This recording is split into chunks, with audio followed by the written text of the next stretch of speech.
Stand by to launch FanStream Sports. 3, 2, 1. Let's start. Hello, sports fans. Welcome to FanStream Sports. Nothing but pure sports. This is the JP Show. JP, it is so good to hear you back on the air. Stand by. Now, here's JP.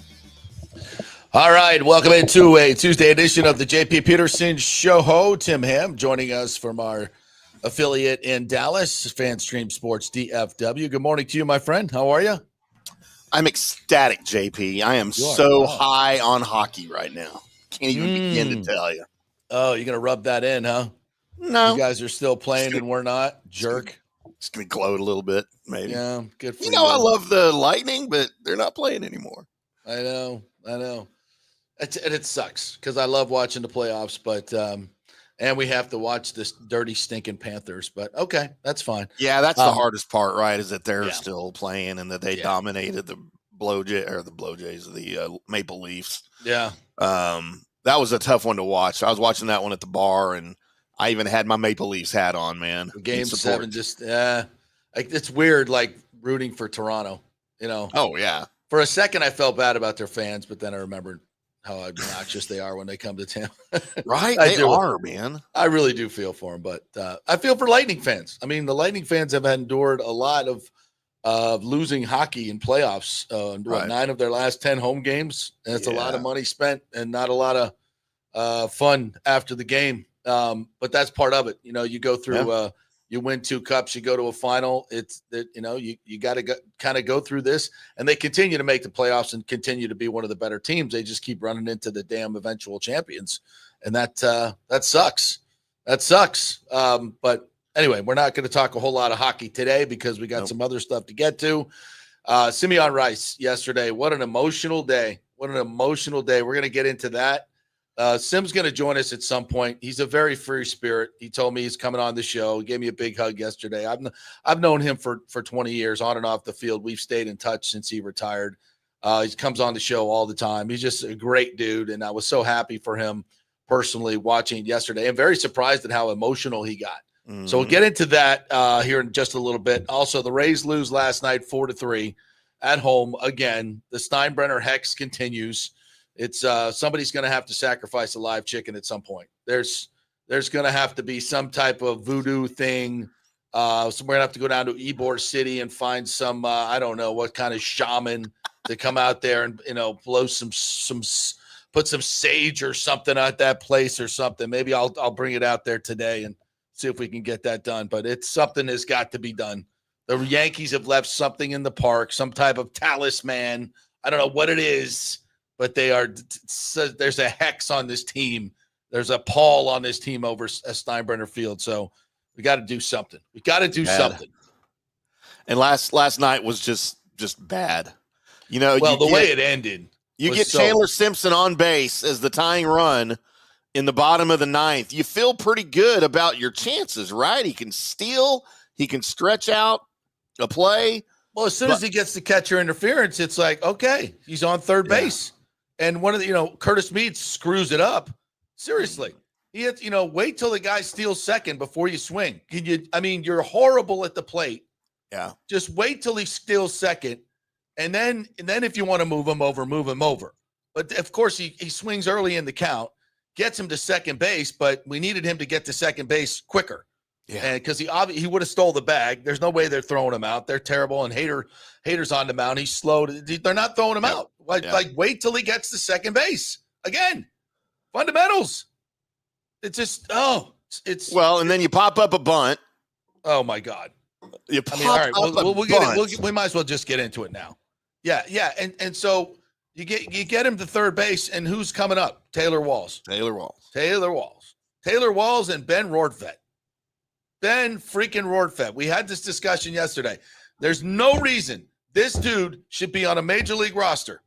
If you are a team employing Ben Rortvedt and his -9 OPS plus, 090 whatever batting average, can't throw anybody out, terrible defensively. If you still have him on your roster, you are an unserious baseball team. You are not serious about winning. Simple as that. And this guy keeps coming up in big situations, They had nobody else on the bench because, once again, we mismanaged the game. Once again, you put out this stupid-ass right-handed lineup against the left-hander that is worth less. It is absolutely stupid. Why was Simpson not starting?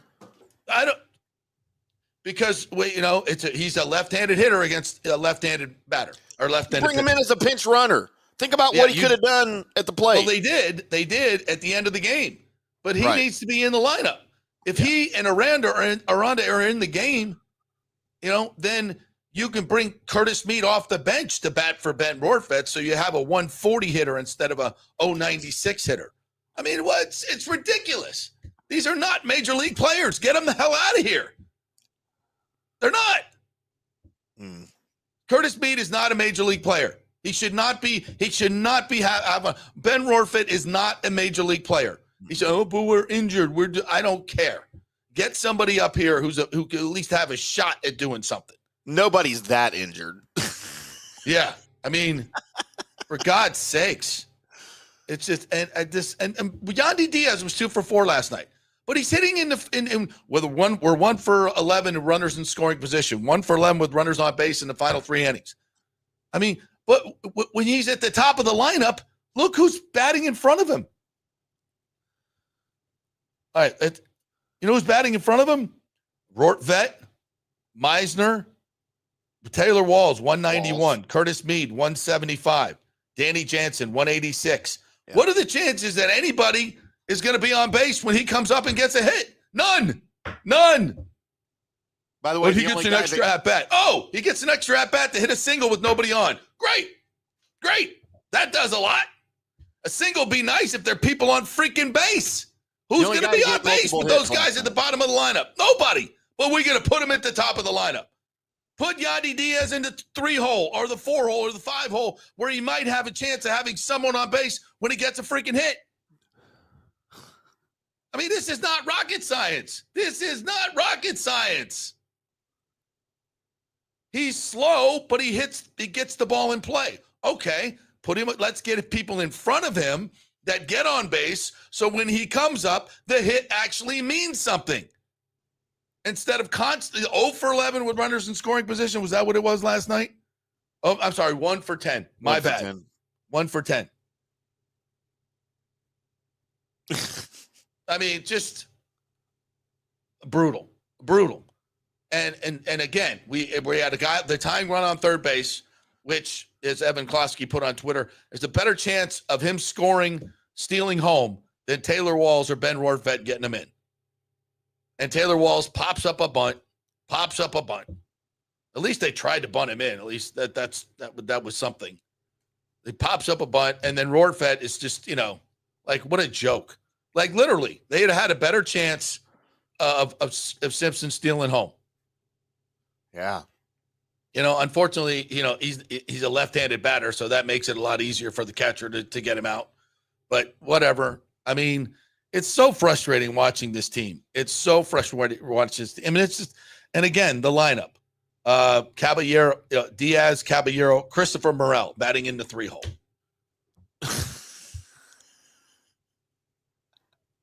At 204.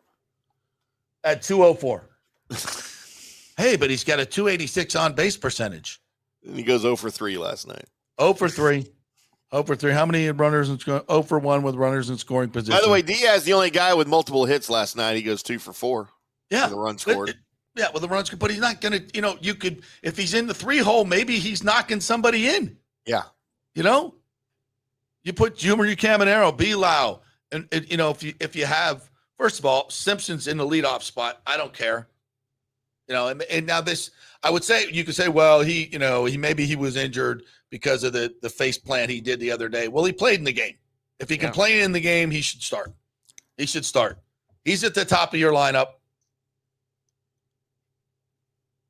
And he gets on base. Of the 2 at-bat, what he had, only had 1 at-bat because he came in as a pinch runner. Right. But he got on base. I don't care how he got on base. Catcher's interference, whatever. Doesn't matter how you get on base. Just get on base, which is what he's doing. And I think he's hitting like 435 in his last 6 games. Let's sit him down. Because there's a left-hander on the mound. He's in the open, and then Cabby, you want to put Cabby in the 2-hole, fine. Then you have Diaz in the 3-hole who gets 2 hits. And a good chance that Caballero or Simpson are going to be on base when he gets the freaking hits. Or maybe put Belau in front of him. But, I mean, it just makes no sense. And then the fact that Curtis Mead is in the lineup is a joke. It's an absolute joke. And Meisner, 0 for 2, 2 strikeouts. Thanks for playing. Mead, 1 for 4, 1 strikeout. Batting, what is he? He's at a robust 175 now, but he's slugging 190.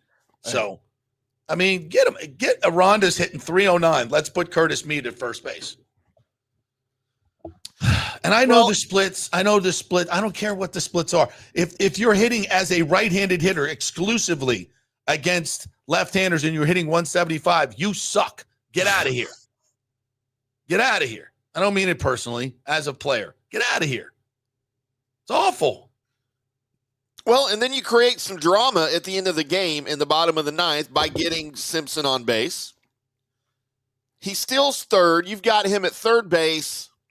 You've still got an out to play with, and you don't even get the ball out of the infield. You pop up a bunt, and then you foul out to third.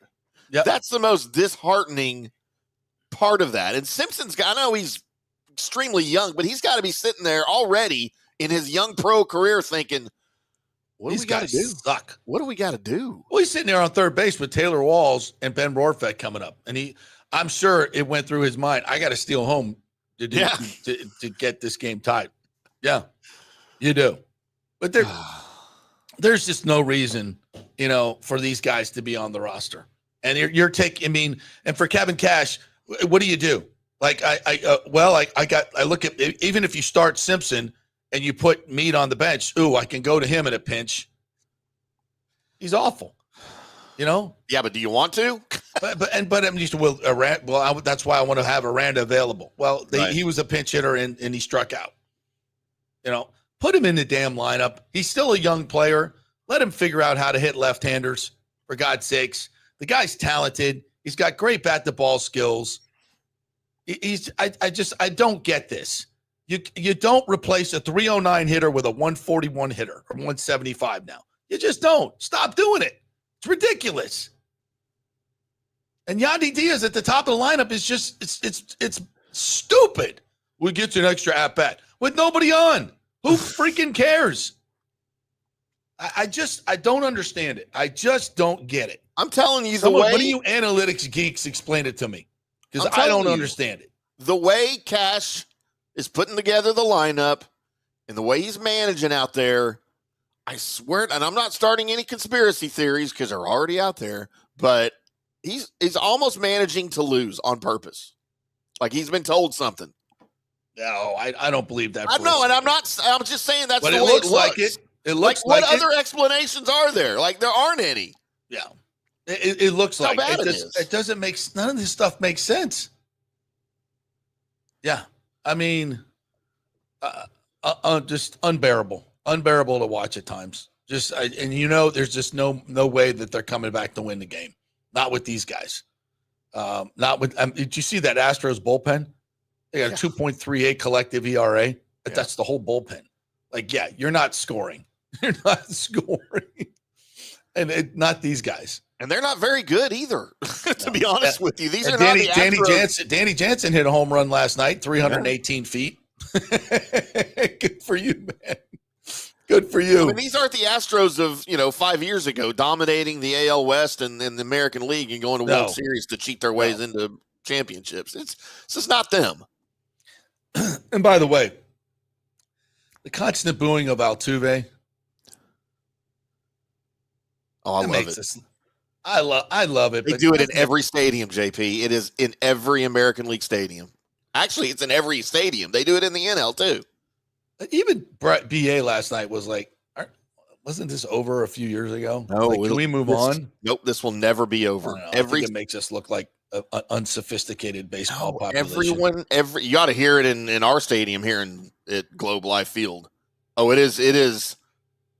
It's like he's coming up in the bottom of the 9th or the top of the 9th to strike out for the Rangers to win the AL. It It is so loud and so constant at the stadium here. Everyone hates Jose Altuve. All right, I'm fine with it. Doctors should be prescribed anyone with insomnia issues to watch the Rays. Guarantee you'll fall asleep. I did last night. I did.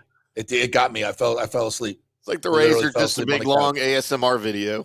Yeah, I had to rewind just to see what I missed. I'm literally going, why am I rewinding this? This is like, I know this is my job, but Jesus Christ. Like, I'm rewinding. Oh, let's go back 2 innings and watch them strike out some more. Like, oh, boy. No, not really. Just saw today Bucs linked to Justin Simmons. How you feel about that? I'll get into that a little bit.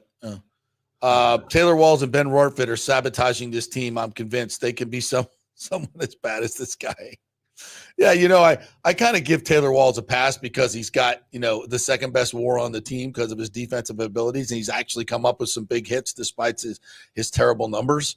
So his WAR is not bad. So I'll keep that in mind. But these other guys are completely useless, and they should not be on a major league roster. And the only reason they're here is because they're cheap. Yeah. That's it.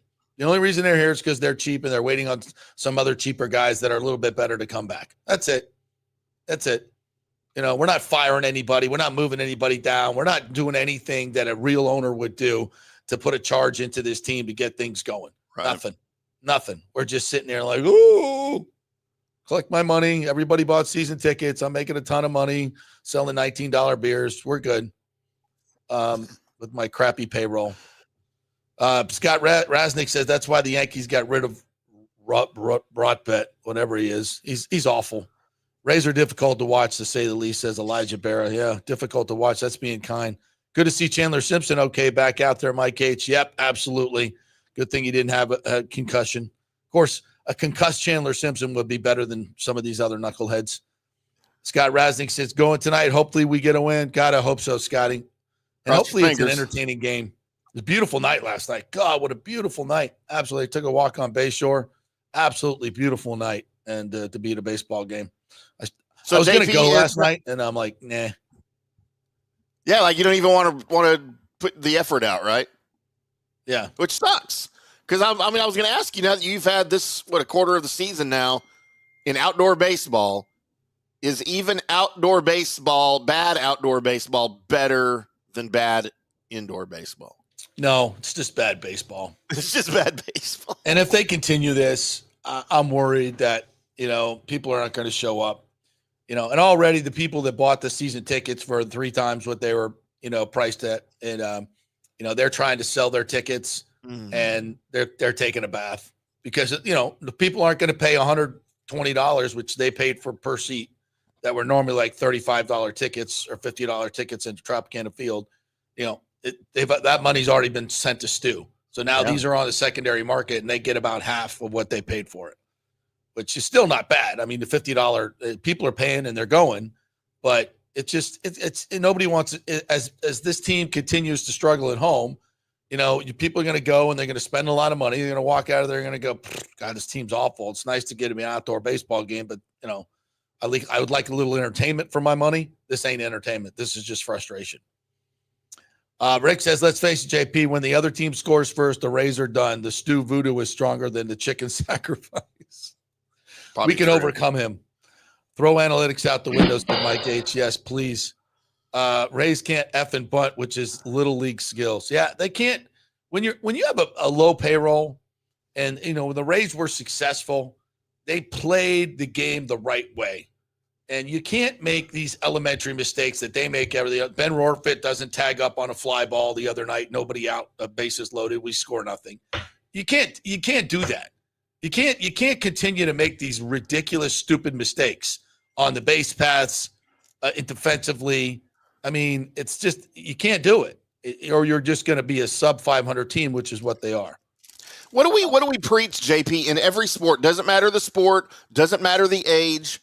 You preach fundamentals, right? It doesn't matter what level or anything, in what sport, basketball, football, especially baseball, you preach fundamentals. Laying down a bunt, tagging on a base. I mean, it's situational baseball comes second to fundamentals. Right. And I feel like they're not doing any of it very good right now. Yeah. Here, Robert Williams says Aranda's 240 against lefties, and Mead is 175, and he can't hit, and he has no power. What? What are we doing? What are we doing? Are we trying to justify a trade? Like, why would you continue to do this? You're dying to win at home, and you continue to put this guy in the lineup in Rortvedt. It's mind-boggling, absolutely mind-boggling. Bucs Rays both. Do you think rules changed today for playoffs? I don't know. We're going to talk about the NFL in a little bit. Yeah. How long does Neander stick around? I can't imagine. I don't know why he's still here. I don't know why anybody would work for this guy. I really don't. I have no idea why you would. When you're Eric Neander, you could pretty much name your job, I think. And why you would continue to work here, I have no idea. You know, I love living in Tampa Bay. I think it's a great place to live, but I couldn't work under those circumstances. No way. James says, all I heard was dominating pitching staff, and I actually thought the Rays might have some hope, but if you can't hit a beach ball, you can't win regardless of pitching. Beyond disappointing. Yeah, and the guy that went last night, great local story, Colton Gordon, grew up at St. Pete, pitched at HCC. Just a great local story. Grew up going to Rays games, and he's probably happy he didn't get the pitch at the Trop. But he comes in, and he was good last night, but he's not, it's a second start. It's a second start, and he made a lot of the Rays hitters look foolish. You should be jumping on that guy, with all due respect to his wonderful family here in St. Pete. Mario Christian, good morning to you, said the Astros are beatable. The Rays could have had 5 runs last night. Oh, easy. Yeah, they're easy. not good. They just can't. Well, they don't get runners with hits with runners in scoring position because of these stupid lineups we put out there. These are insane lineups. Douglas Batista said, I bought a 20-game pack, overpaid, awful product to watch. How much did you pay, Doug? Just wondering what the 20-pack was per seat, if you can give me that number. Cody, the Rays fans sounded loud on TV last night. Yeah, it's a great atmosphere, man. When they get it going, it's a great atmosphere to watch a game. It's such a beautiful park. You're right on top of it. It's awesome. But, if you keep, what are they, 11-14 at home now? No, sorry. They're way worse than that. I got the numbers here. At home, they've scored 3 or fewer runs 16 of the 29 games. 16 of the 29 games, they've scored 3, and they're 2-14 in those games. 2-14. It doesn't seem like it's enough. Yeah. And they're 11-18 at home. And here's the weird part. Their ERA on the road at home is 3.87. At home, it's 3.79. They score 4 runs a game away from 3.79 at home and 4 on the road. 3.7. So the splits are very even. They're negligible. But the home numbers are inflated by the 16 runs and 10 runs they scored like in 2 games. And so most of the games they're scoring 3 runs, and it's just not going to be good enough because the pitching staff hasn't been great. Yeah. So you don't pitch that well. You can't hit crap. You got no situational hitting, and that's why they're lucky to have won as many games as they are, to be quite honest. They really are. How'd they ever win 21? Scott Rassick said tickets are selling for $100+ for the June 7th Longoria celebration. Yeah, they should be. Well, that would be worth going to. Yeah. I mean, that's a historic thing. Rays most tanking season. I don't know why they would tank. It doesn't make sense to me. So I know it's a cute storyline, but it doesn't make any sense. They'll win 75-80, says James. Nothing of an offseason. This will never end until MLB forces Stu to sell. Yeah, there it is. There it is. This is what it is. And it's, I wish, I know some of you are tired of hearing about it, but it is what it is. It's our major league team. We got to talk about them. Even if it's frustrating. If people want to listen to it, they want to talk about it. We get tons of viewers when we're talking about it. I would, I hope they turn it around. Nathan Elliott says, losing team, rising temperatures, getting into rain weather. Look out, football season is coming. Rays can't compete across the street from the Buccaneers. I know. And I know all these people getting upset about the conflict in game. The Rays are going to move their games. All right. We don't need to talk about this. The Rays will, if they don't move their games, there'll be nobody there because nobody's going to have a place to park because the Bucs are going to have priority. So they'll move the games to later, and it's not, it'll be a fun thing to go to a Bucs game and then go to a Rays game. That'll be cool. Let's just do that and stop bitching about the traffic. Go get liquored up at the Bucs game enough so that when you get to the Rays game, you can have fun and not care what happens. Right. Have a plan. Make it involve alcohol. Blacking out. It's always better better. to get to the Rays game. Yes, Merry Christmas says the Rays have to figure out how to beat lefty starters. Yeah, they have to figure out a lot of things. Douglas says, makes no sense. They don't start around and then pinch hit against the lefty. Yeah. That's the other thing. Well, we still have them to pinch hit. Well, they're just going to match up with a lefty with their great bullpen. I don't know what Cash is doing. I can't believe it's him. I just can't believe it. I can't believe he's. I'm sorry. I'm telling you, we know he's not tanking, but there is no other logical explanation for this. He's a better manager than this. Well, I mean, at some point you got to resign. Maybe that's if what this he's is what they're for. making you do. They're making you look stupid, Kevin Cash, and you're not. Resign You're a great manager. You're a great guy. But if this is what they're forcing you to do at gunpoint, then resign. But it's like, really? I'm making $3-4 million a year. That would be stupid. Yeah, you're right. You just do it, I guess. I don't know. I don't know. None of it makes sense because of the owner. That's it. And that's the problem. We can bitch and moan about everything else. Hunter Tubbs says Taylor Walls has a career batting average of 188 over 379 games, placing him among the lowest for players with over 1,000 Major League era, and he starts every game. But his WAR is 2 point something, I think. We just stopped watching the Rays, stop buying tickets. If they do that, should go on strike. Fans deserve better. I don't disagree. I don't know. I want to support the team because if we do that, then they say, oh, the fans are horrible. Nobody understands the we hate the owner argument, unfortunately. Mm-hmm. Yeah, and outside the market. Douglas says I paid $2,250 per seat, bought two, so $4,500. Section 106, row NN. Those are good seats. I don't know, Doug. Did you have the same at Tropicana Field? I wonder, how much. It seems like those are double the price. So that's That's over. What's that, like 150 a pop? 130 a pop? Alex, do the math on that. 2250 divided by 81, if you could. Intern Alex is here doing numbers. Yeah, 2250 per seat. And that's not even, you don't even pay for parking or anything else. It's $27.77. Whoa. $277 a ticket? Holy shizbang. That ticket was, I think, it couldn't have been, 106 row NN. That ticket's what, $45 in the Trop? No, you said $2,250 divided by 81 games? Yeah. So that's $27. No. Is that right? Maybe I'm wrong. So $2,250. You said there was no math on this job.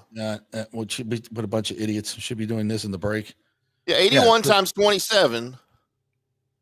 Oh my God, we are just idiots. Now my freaking calculator won't work. That's what the 2250 divided by 81. 81. Oh, I'm sorry. He has a 20 game pack. That's what the dumbasses are.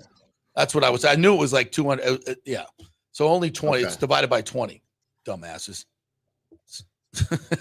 Do that, Alex. $112.50. Okay, $112.50. God, we're morons. Flip that. They said there was no math in this job. So $107. Okay. So that's on a ticket that I think is usually like $45, $50.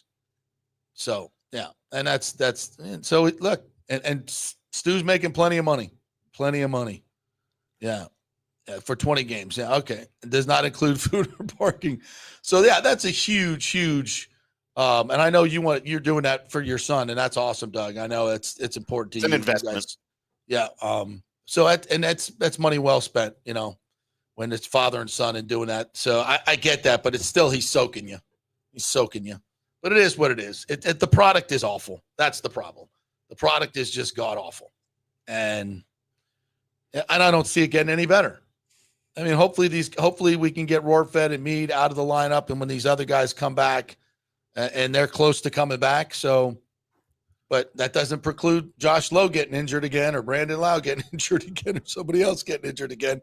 It's just, it just comes down to when you don't spend money on players, this is what you get. And the Rays have gotten away with it and won for a lot of their time, for the recent, 15 years under, or what is it, 20 years under Sternberg. But it seems to me a lot of teams have caught up now, and they figured out what they're doing, and and you weren't going to be able to do this every year. It's a non-sustaining model. You could pull it off for a couple of years. You get some things that go your way, but it's a non-sustaining model, and it's a non-championship model. You can get to the playoffs, but you're not winning anything. So I don't know. By the way, you frustrating. You put this up on the screen earlier, but you didn't read it. I want to make sure that we recognize More Right Rudder. Finally got his hat. You're very welcome, More Right Rudder. Yes. From Plano, Texas. Hope you represent it well. Thank you.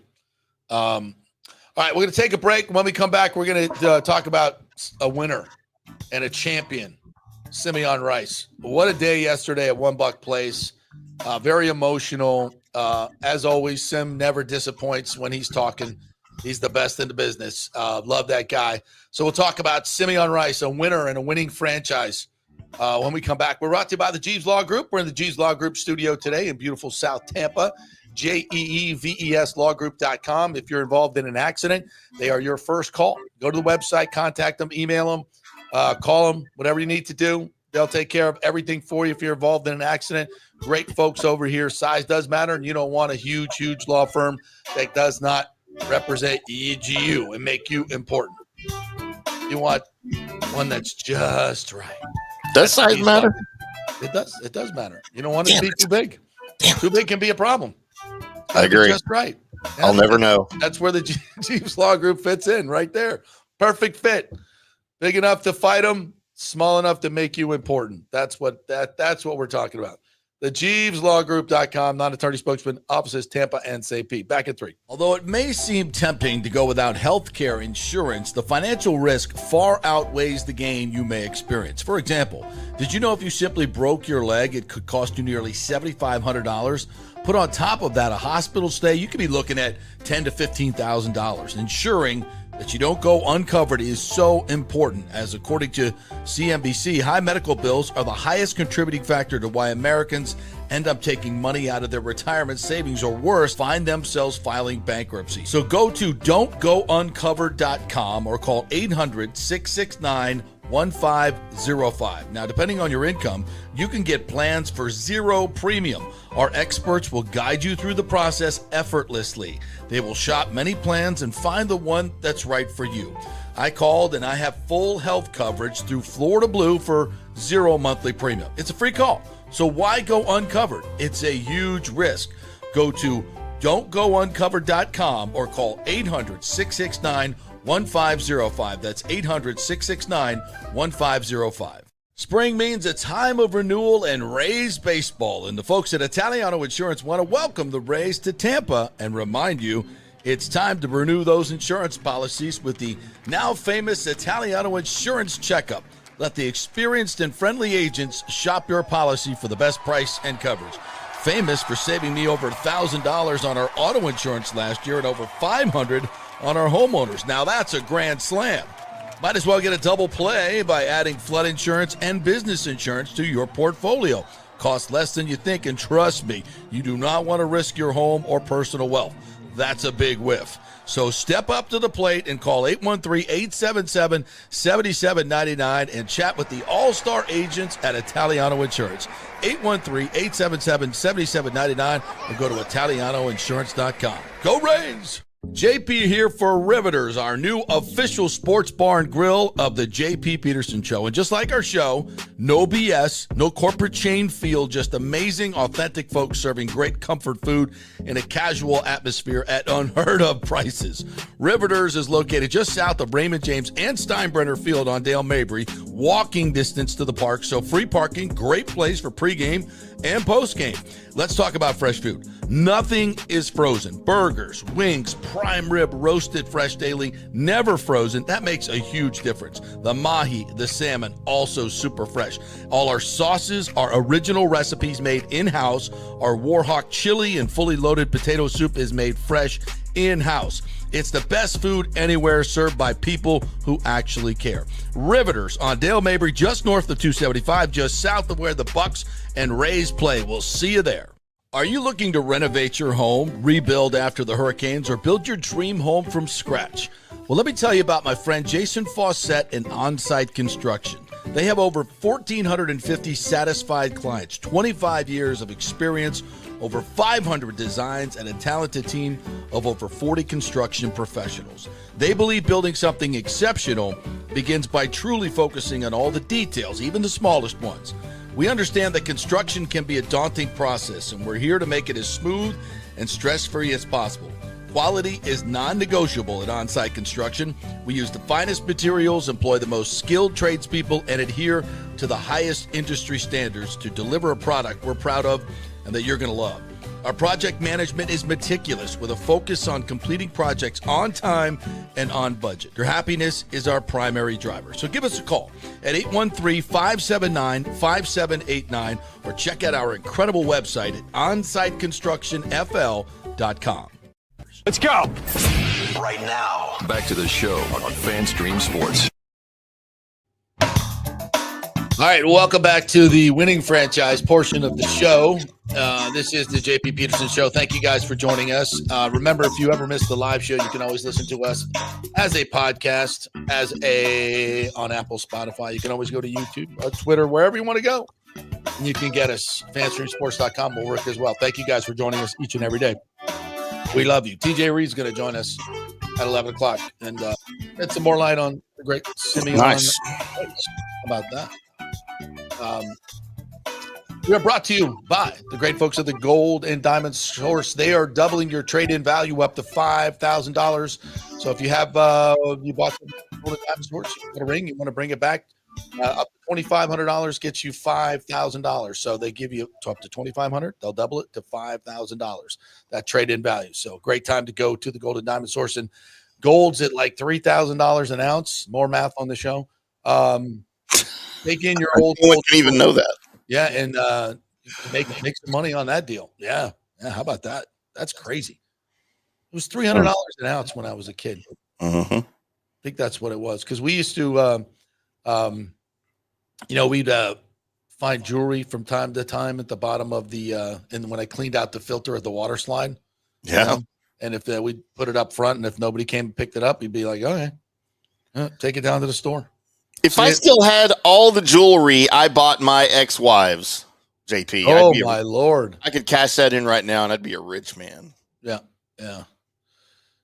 Or had I was going to put up another comment on the Rays, but I'm just going to move on. I know I'm not going to submit you guys. Maybe we'll do it later on in this show. Come back to it, but right now, we'll talk about Simeon Rice. So he's going into the Ring of Honor, 16th player. Yesterday, he did his press conference.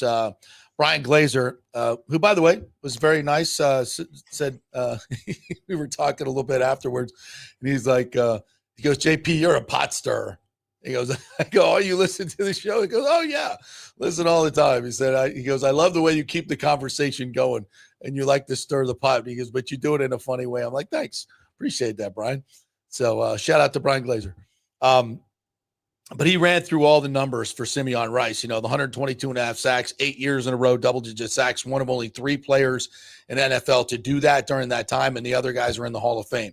Most of his numbers compare to Hall of Fame, but for whatever reason, he's just probably because the Bucs have enough of those defensive players in there, and they're not going to give them more than the Steelers had and some of these other great defenses. So that's kind of the way it works, and Simeon's the odd man out. And at one point, he's come on the show a lot over the years. He was really pissed off about it, but then he kind of just let it go. And he kind of explained it yesterday. It's like, it's not, my parents passed in 2015 and 2016. It didn't really matter to me anymore. I chased it all my life, and I just kind of, Evelyn and Henry were their names. And yesterday he got super emotional. And this was not something that you would expect from Simeon Rice. and he said this, a lot of people thought it came easy to me because of the way I look. And let me tell you what, this guy, the Lord made Simeon Rice to be an edge rusher. I mean, 6'7", just this chiseled Adonis, and the work ethic that is MJ-like. One of his heroes, he grew up in Chicago. He had that Michael Jordan work ethic, dedication, and competitive drive.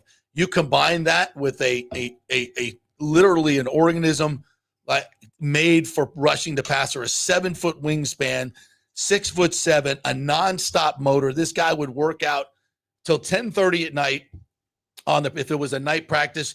If it was a day practice, he'd be out there till it was dark. It was unbelievable how this guy would work.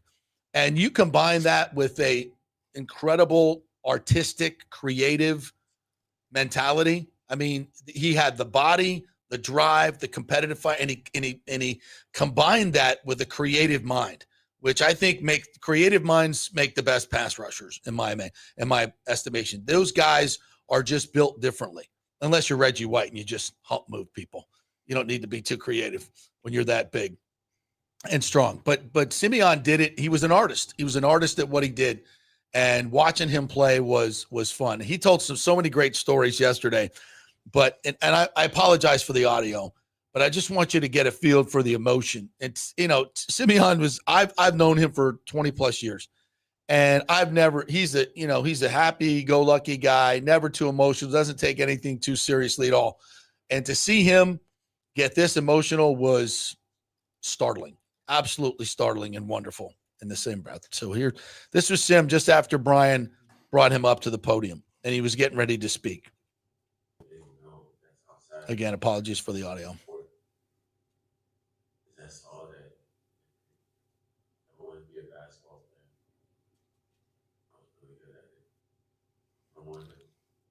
I'm going to take it back to the beginning. Here we go.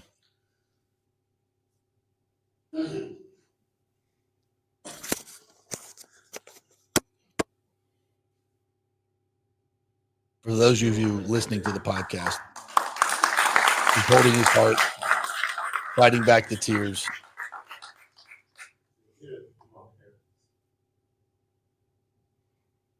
It was. I don't know if I really ever reconciled my father passed away. And so what he said there was, I've never really reconciled my parents passing. And then he went on to say that, he played for the love of the game, the competitiveness, wanted to be great. And he wanted to put that shine on his name, on his parents' name, because they worked so hard and did everything for him. And he grew up in, a rough part of South Chicago. But they, parents keeping kids like that out of the gangs, it ain't easy. It's a lot of sacrifice. It's a lot of sacrifice to keep your kid on the straight and narrow. And it's hard to do, especially when you're as charismatic as Sim is. Every gang wanted a piece of him, I'm sure, right? To keep him in school, focused on doing it, that's a Herculean effort. And I think all those emotions just kind of boiled over and bubbled up, and he couldn't hold it back. And it was wonderful to see. It was wonderful to see how much it meant to him. And he had his little son there, James. He was, I think, 3 years old. He just kept, like Simeon after practice. He kept, like, when Simeon was doing the one-on-ones afterwards, when we all broke off, he was up there on the stage just running in circles, just nonstop, it's like Sim used to run 40s after practice in the heat and over in Disney World and training camp. His son, I'm like, yeah, he's wired just like you, Sim. And he saw his son was looking at, they played the highlights, and his son was like, wow, that's you, Daddy. And I don't know if he'd ever seen that, to be quite honest. And Sim was just kind of like, yeah, this is my life now, his family. My son is everything. And I love being a dad. He went into the movie business, produced a couple of movies, got him into theaters, and just did that thing and did great at it. They're wonderful movies. If you haven't seen them, go watch them. He's a very, very competent and creative and maybe a little bit too artsy for a lot of people, but he's a super brilliant guy. And, yesterday he talked about the Warren Sapp. When he first got here, Sapp was not a welcoming force. Yeah. Sapp was, was jealous. He was jealous of Simeon, and they went at it. They went at it a lot. He talked about it.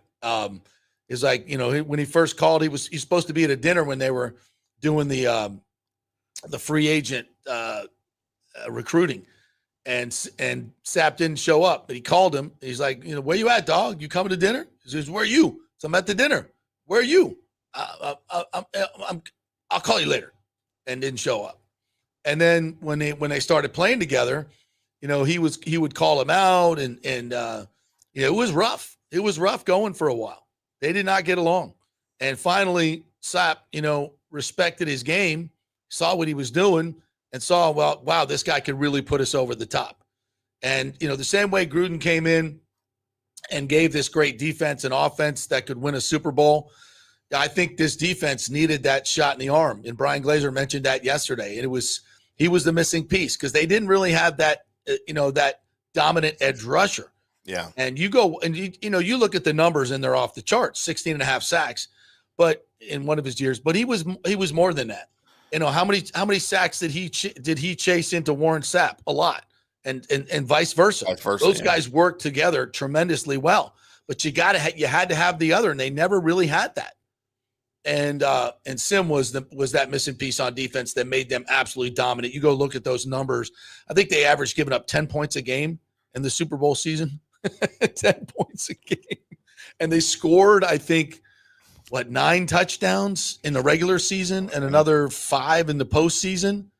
I think they had 37 interceptions. The numbers on that defense are just unbelievable. And they finally got an offense with Gruden to make him win a Super Bowl. So, but Sim was that guy. He was, and he talked about the breadth, the killers. He called them. He said they had the magic sauce, sauce, and they were, and they just, and that brought it all together. And he's going into the Ring of Honor. Will he get into the Hall of Fame? I think this is kind of timed so that I think he's going to come up for the Veterans Committee in a couple of years. I think once he goes into the Ring of Honor, I don't think you can go into the Hall of Fame until your team puts you in the Ring of Honor. So I think this is the first step. Will he get it? I don't know. The Hall of Fame is weird in that way. We've had Sal Palantonio, who's a big voice in the room, come on and say Simeon absolutely should be in the Hall of Fame. So they've got Sal's vote. They've got Ira Kaufman's vote. So maybe, it took a while for John Lynch to get in. I think 8 or 9 ballots. It took a while for Rondé to get in. Mm-hmm. So sometimes it just takes some time and for people to realize the greatness. But I think as time goes on, they're going to realize that Simeon belongs in the Hall of Fame, and he's a Hall of Fame dude. Mm-hmm. And, he's been very kind to me, been on the show many times, and we'll get him on at some point this week when we nail him down. But he's a free spirit. Yeah. It's like he said to Brian, like, I know Brian calls me to do stuff all the time, and I don't always get back to him, but he eventually does. He'll take care of his business. I had a couple of things I took away from that press conference, watching the video and reading some of the quotes is number one, the humility. Yeah. He's humble while extremely confident at the same time. For instance, and he is 100% loyal to Chicago, where he grew up. He loves Chicago, and he still loves Chicago. Yeah. When they asked him the greatest defense of all time, well, the media and everybody's looking for, it was us, 01, the 01 Bucs. No, that's not what he said. He said, and he thought about it. He said, respectfully, I think we're number 2 all time, right behind the 85 Bears. I think it's the Bears and then us, which probably surprised a lot of people, right? But he's probably right. I mean, I don't know who considers that 01 Bucs defense to be above the Bears 85 defense, but it certainly deserves to be up there. And then he talked about when he was talking to Rich McKay during the free agency period before he signed in 01, he told Rich McKay, if you bring me down, you will be in the Super Bowl either this year or next year. Trust me. He said, I could tell. He said, I watched the Bucs play the Rams in that game. And he's talking about the 99 NFC Championship game that the Bucs lost. He said, if I would have been playing, you would have won that game. Yeah. And what does he do? He comes in and they win the Super Bowl. Yeah. He was right. He was right, man. He was right. You gotta love that. And you know what? GMs look for that tenacity. Coaches look for that tenacity. And you know, I don't know what was going on with him and the Cardinals. I don't know why they decided not to keep him. Because they were the Cardinals at the time. You know, I was going to say, you know, it's either a thing that they're going to cardinal the Cardinals, or it was a money thing. It was a money thing. Yeah, because back then they didn't pay anybody. That old owner. What was his name? Started with a B. I forget. Yeah, he's just terrible. Cheap personified. Bidwell. Yes, thank you. But it's Bill Bidwell. But you know, what a gem for the Bucs to get, and then for him to become part of the culture over there. And you know what? We're going to be saying the same thing about Baker Mayfield. Yeah, you know, here in a few years when his career is over, and believe it or not, when as I was here, obviously when they signed Simeon, I believe Rich McKay gave him a $20 million bonus, which was unheard of, and the Glazers, you know, had to pay that cash. Right. So that was, I think he had a $37 million contract, but I believe it was a $20 million bonus. And there were people like, oh my God, what are we paying this guy for? You know, like, what are you found out real quick. Yeah. And he had a pretty consistent career too. You know, he made 2 Pro Bowls with the Cardinals. He made 2 Pro Bowls with the Bucs afterwards. One All Pro, Super Bowl, which he could have easily been the Super Bowl MVP. Yeah, easily. Yeah. He dominated that game. He dominated. In fact, he dominated the playoffs. He had a strip sack in all the games in the playoffs against San Francisco, against Philadelphia, and in the Super Bowl, if I'm not mistaken. I mean, that's, talk about dominating. And then those are game-changing plays, which brings us to the current Buccaneers. By the way, the offensive coaches are doing interviews today, so we may have some quotes as we go through the show about that. So we'll bring that to you after we talk to TJ, or maybe during. So we'll definitely keep you updated on that. But there's the argument right now, and you went out and got Hassan Reddick. Now, is Hassan Reddick Simeon Rice? No. But his numbers, oddly enough, very similar in the last 5 years. So double-digit sacks every year except last year when, throw out last year for Reddick. I don't even want to hear about his year with the Jets. He's not Simeon Rice, but he brings that element off the edge that we have not had. So to go with this offense, it's kind of different. Because back then we needed an offense to go with that defense. Now we need a defense to go with this offense, right?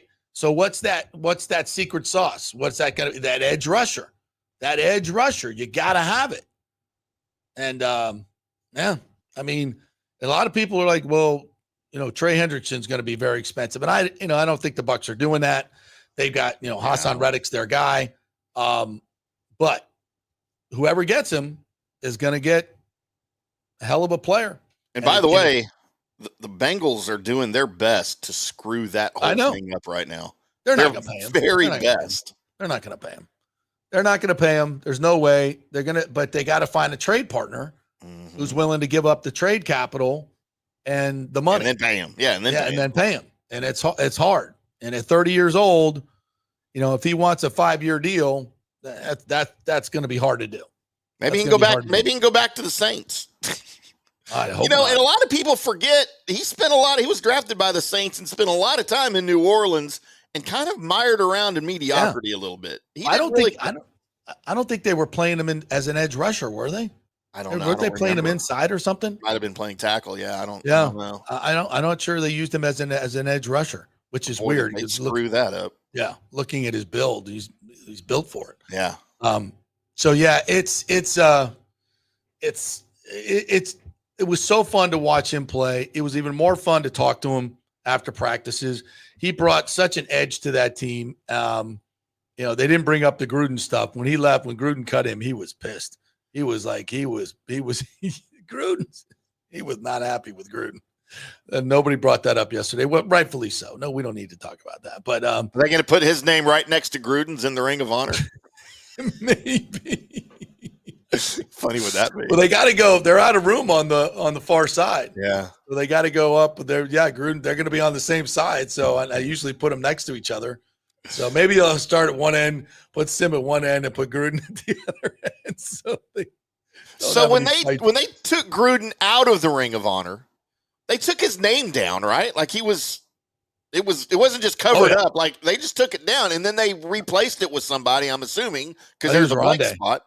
No, it was Bruce Arians. Bruce Arians. Put Arians up there. So then when they re-inducted him, they had to put it back up, but in a new spot, right? I don't know. I don't know if it's back up.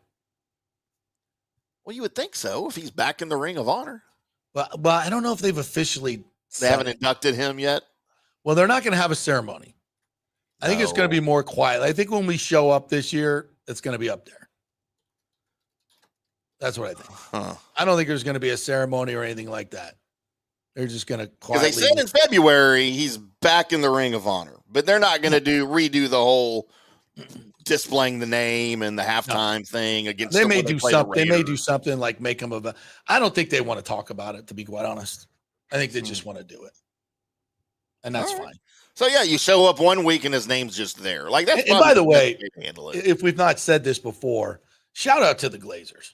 Shout out to the Glazers because those emails took shots at them, and they said, "You know what? The fans want him up there. The fans want him overwhelmingly. They want him up there. We'll eat this one for the fans." And good on them. I'm not saying it's the right or wrong decision. I think it's the right decision. I mean, there's no way do you condone what was in those emails. And anyway, that's bad stuff. That's bad stuff. Yeah. And when I hear people say, "Oh, everybody," no, we don't. I don't write emails like that. I would never write an email like that. I'm not saying not I'm even drink beer with your buddy, but I don't do that. I don't write that stuff. I don't say. So JP, I found this. Apparently, this is where his name was. Yeah, and I think Arians. So now Arians is there. Yeah, I think. Yeah, if I'm not mistaken. Yeah, that makes sense. So I think Gruden and Rice will go up on the other side. Yeah, but that's. I don't think a lot of owners would do that. No, I think their ego would not let them. But they showed deference. Glazers have never been accused of having overinflated, gigantic egos anyway. No, they're great. They're great people. I know they got a lot of bad press early on. Stadium stuff, and that's ancient history, man. They have been nothing but awesome owners. And the other night, Brian Ford came out and and Casey Phillips did a presentation at the Tampa Sports Club, and Casey got up there because Brian didn't want to do it because might look self-serving. So he got Casey up there to do it, and highlighted everything they're doing in the community. Not everything, but a lot of the things. Mm-hmm. And I was just like. She spent 20 minutes talking about this, and it wasn't boring. It was like, this is what we're doing for flag football. She is football convention they just had, which was overwhelmingly successful.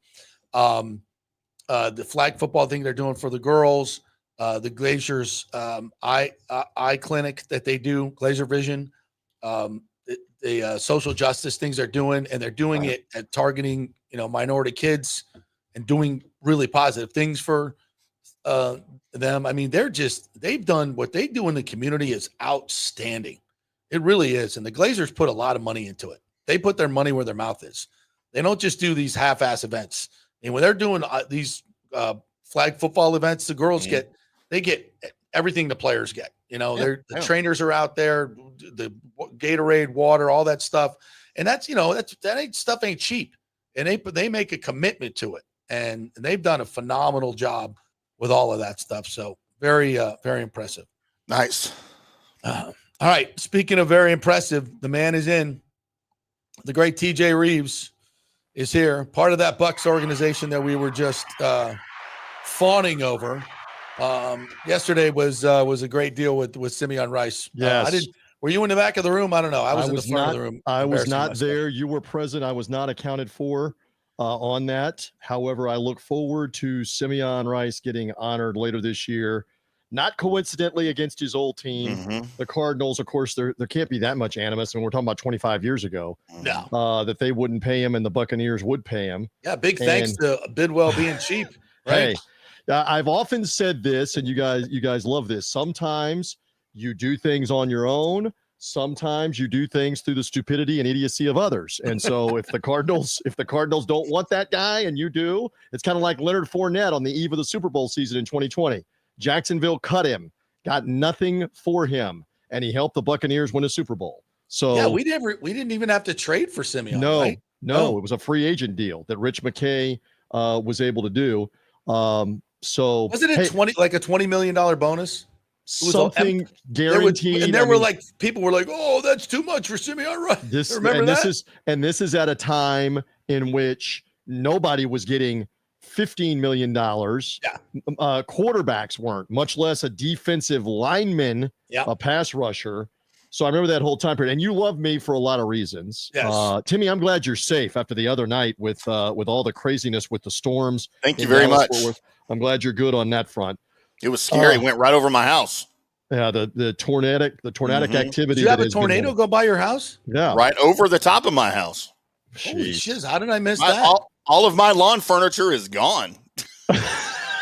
So who do you bill? And two of the dogs. How do you? I was going to say, good Lord. Well, they were with me. How do you bill that? Who do you invoice on? Hey, I need new lawn furniture. What does that go under?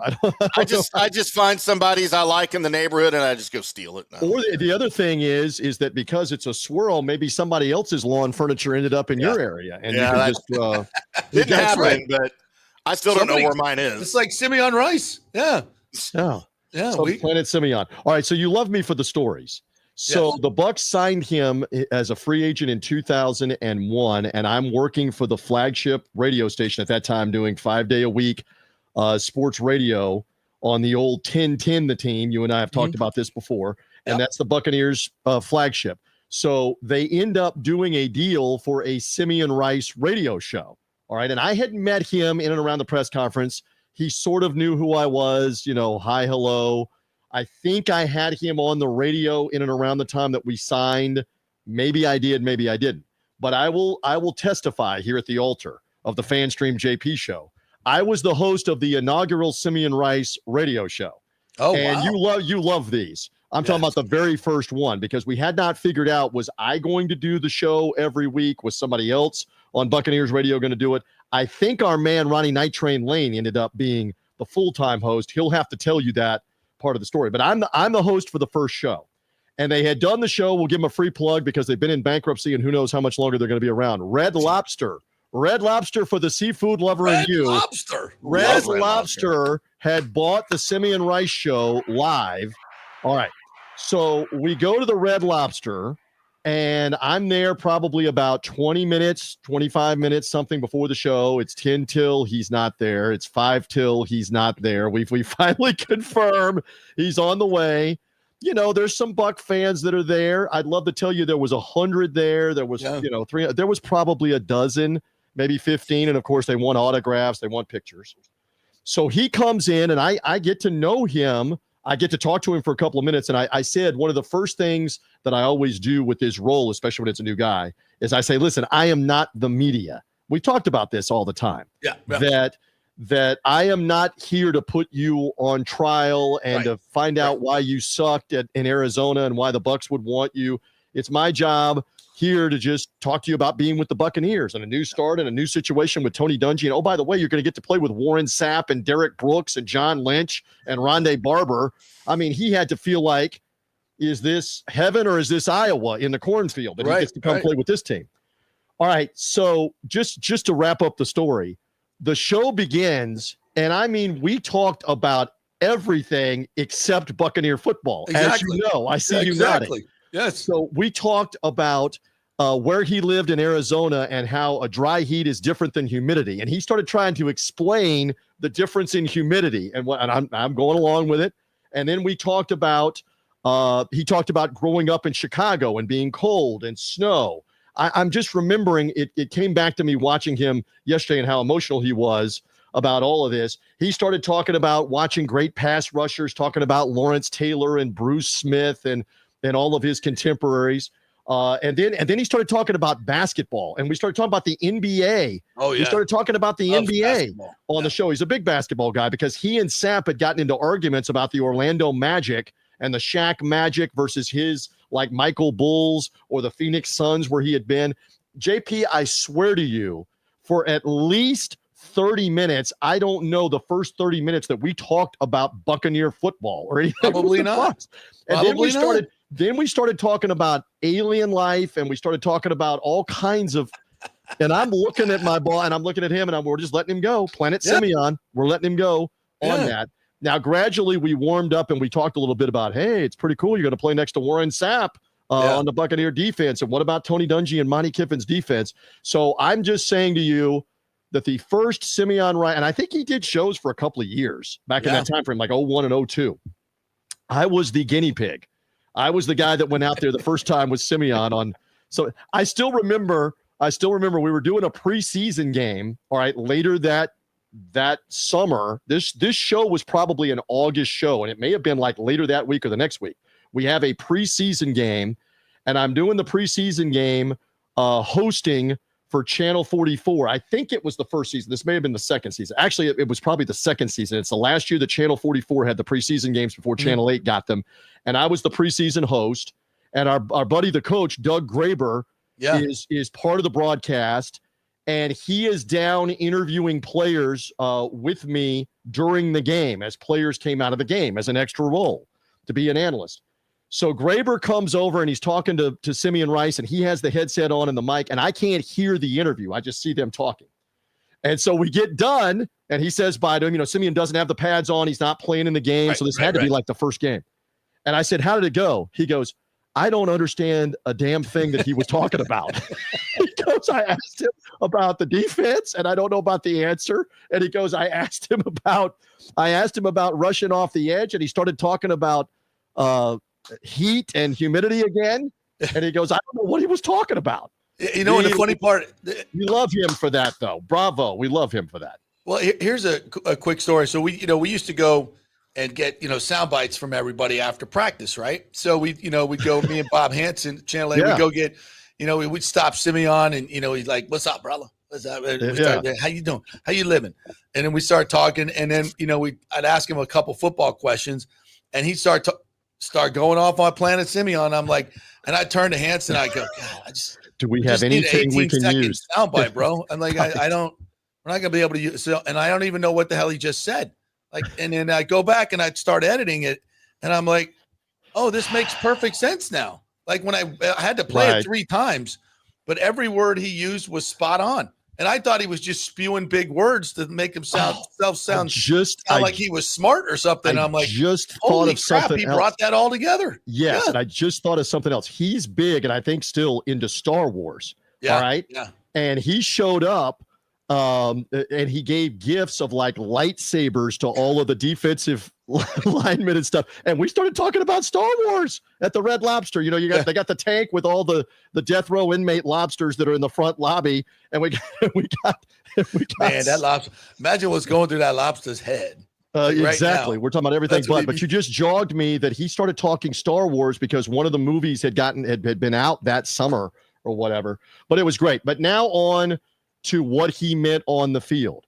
I think the argument can be made that, they had amazing players, but he was as valuable as anybody off of that right edge in that Buccaneer, Tony Dungy, Monty Kiffin defense.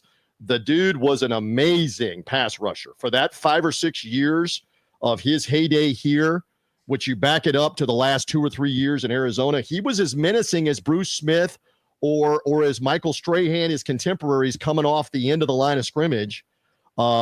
You could have given him the MVP of Super Bowl 37. Dexter Jackson got it for the 2 interceptions in the first half, but Simeon Rice had a couple of sacks. He had another sack on the 2-point play that they don't officially count, by the way, as an official sack in the game stats. Yeah. He sacked Gannon on a 2-point play in the third quarter of the game. So he essentially had 3 sacks in the Super Bowl, and that was a strip sack. Yes, he was menacing off the end in those wins over Philadelphia or over the Rams or over the 49ers in the playoff games, the divisional games, because remember the division switched. His second year in 2002 is when the division switched. So he was terrorizing like Jake Delhomme of the Panthers, and I can't even remember who that was Vic in Atlanta. He and Derek Brooks clobbering and Sapp clobbering Michael Vick.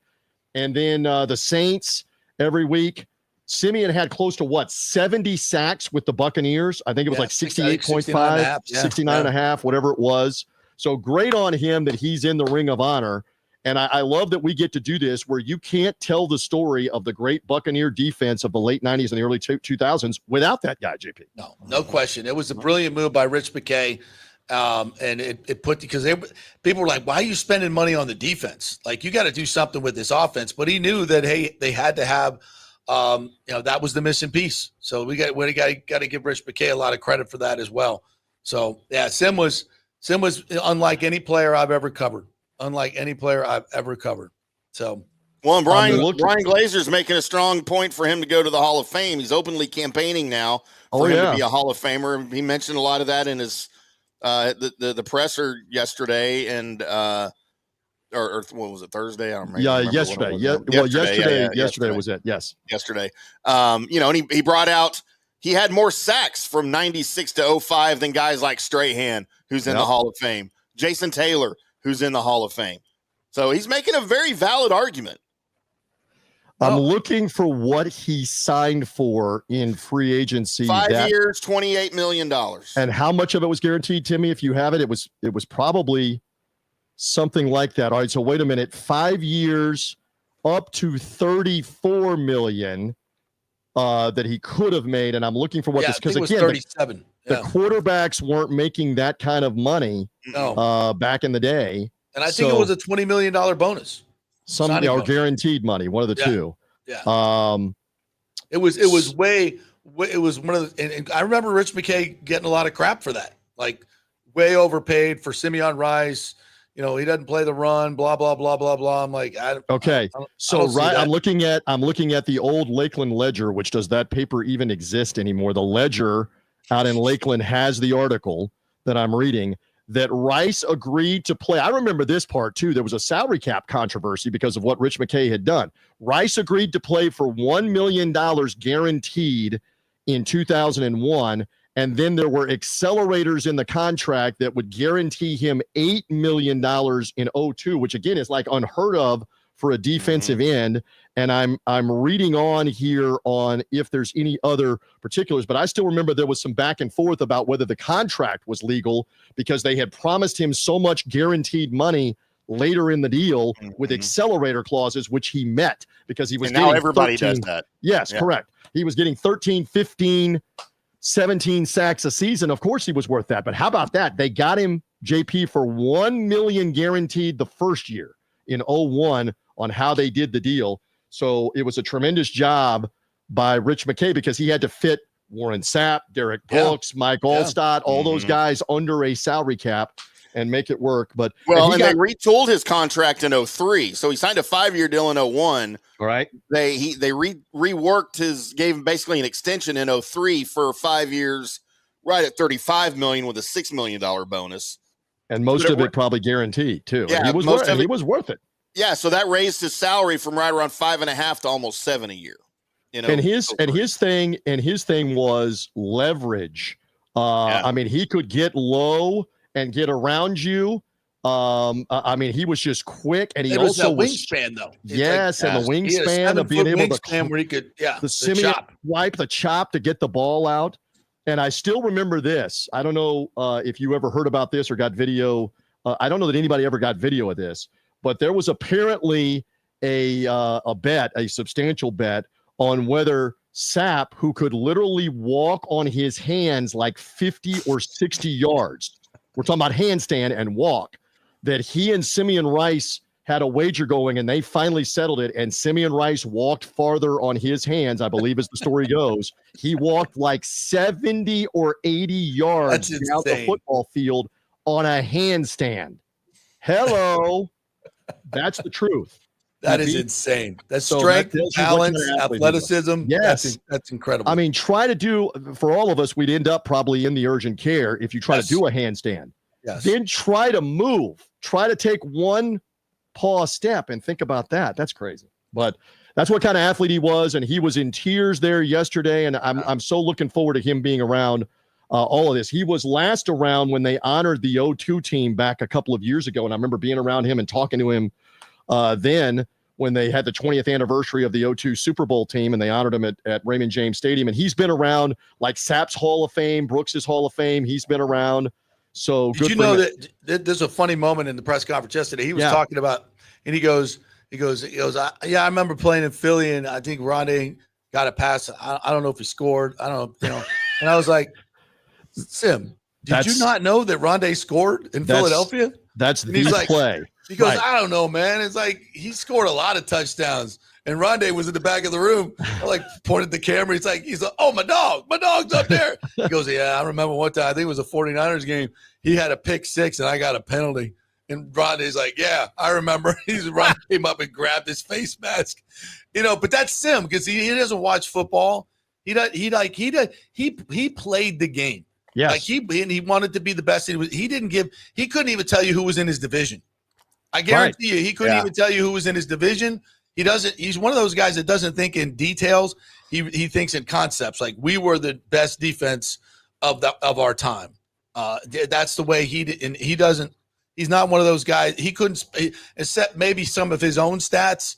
He could, because people tell him all the time, when they're talking about the Hall of Fame, he wouldn't even know. He didn't take his work home with him. No.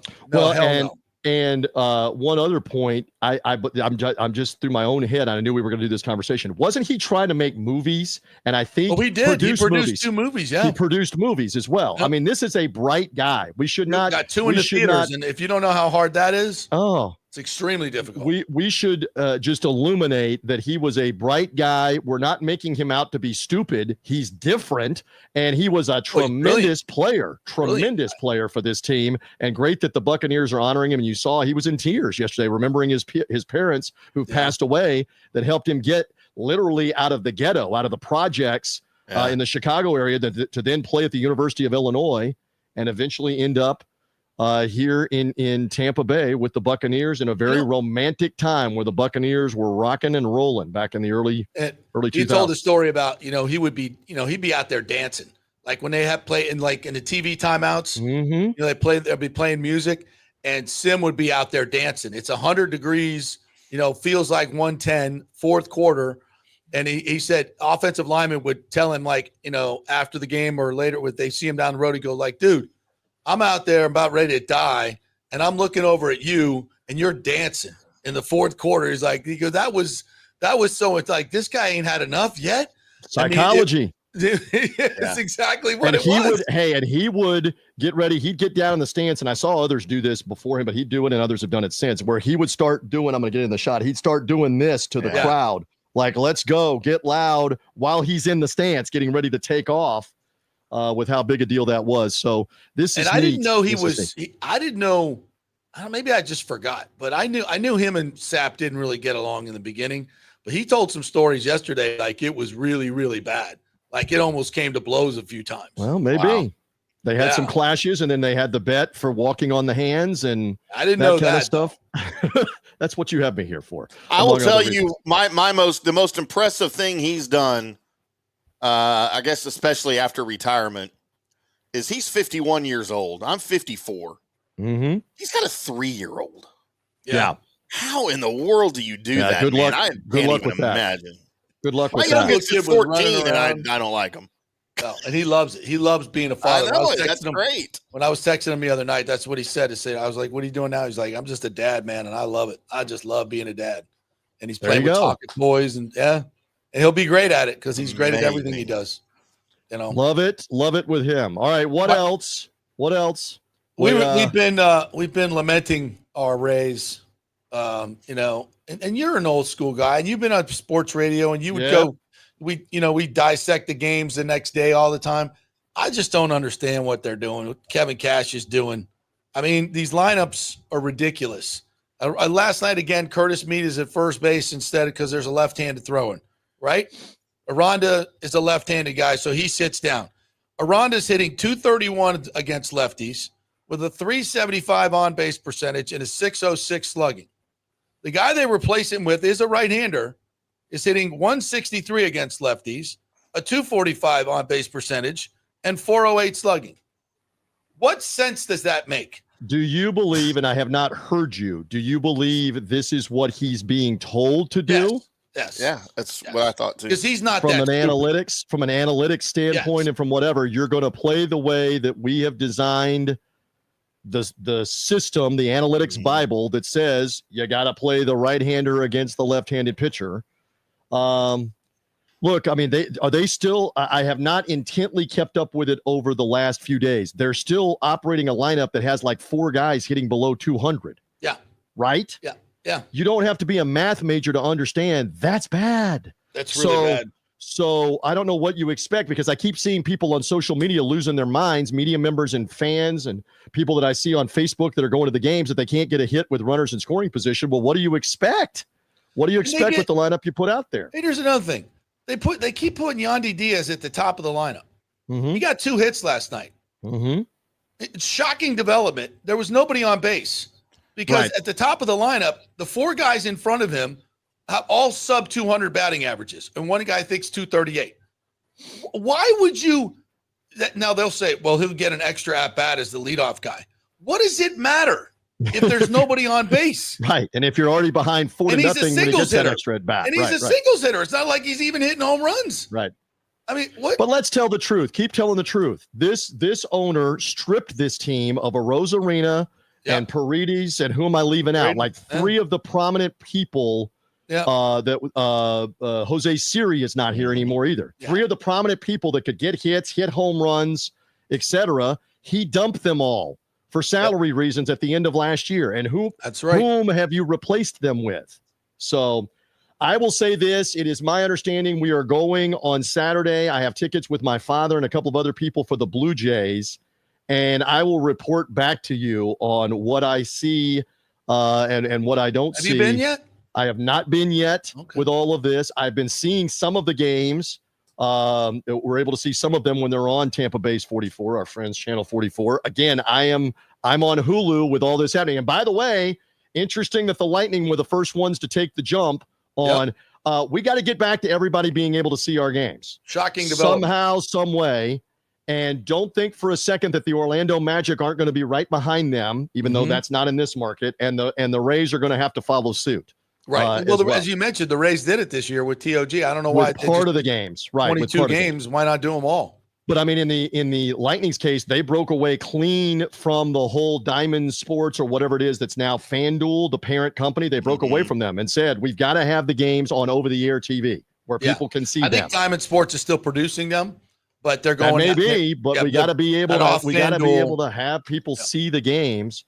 All right, so there it is on that. Tim, I know the playoff hockey in Dallas is ramped up. Can we please, whether we're rooting for the Stars or the Edmonton Oilers or the Carolina Hurricanes, can we make sure that the Miami Kitties do not get another Stanley Cup here? Can somebody knock them off? Because for God's sake, we can't rely on the biggest choking franchise in professional sports this century, this quarter century, the Toronto Maple Leafs, to do it. Yep. Game 5 at home, playing with a blindfold on or whatever that was.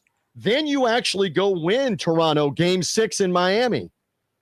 And you come back home in Game 7 and you're down 3-0 right away, and you get beat whatever it was, 6-1, 7-1. Yeah. Pathetic by Toronto. I posted on social media in the middle of that game. I like I told JP to start the show. I put my Toronto Maple Leafs hat on and I went to a bar in full support. I almost wore my Ty Domi jersey, but I didn't get my Ty Domi jersey out. Well, his son got one of the goals in the game, but I said the Maple Leafs picked a heck of a night to forget how to play hockey. Well, but the bottom line is they've done this now for a decade where they can't win even when they're up in a series. 20 years. Decades. Well, right. But I mean, they're up in a series repeatedly and can't put it away and then face a Game 7 winner take all on their home ice. And they've lost like 4 of them. I think they've lost 7 of them on home ice. Now I'm talking about ice. Well, listen to this Dallas Stars stat. Explain this Dallas Stars stat, hockey friends.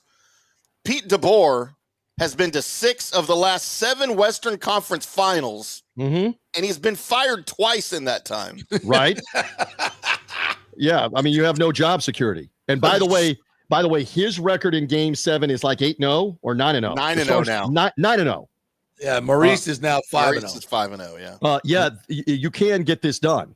Dallas Stars. Let's go Dallas Stars instead of the Florida Panthers. I heard Tim is very disappointed. I heard they bumped Katy Perry, right? Katy Perry's concert Tim had front row seats.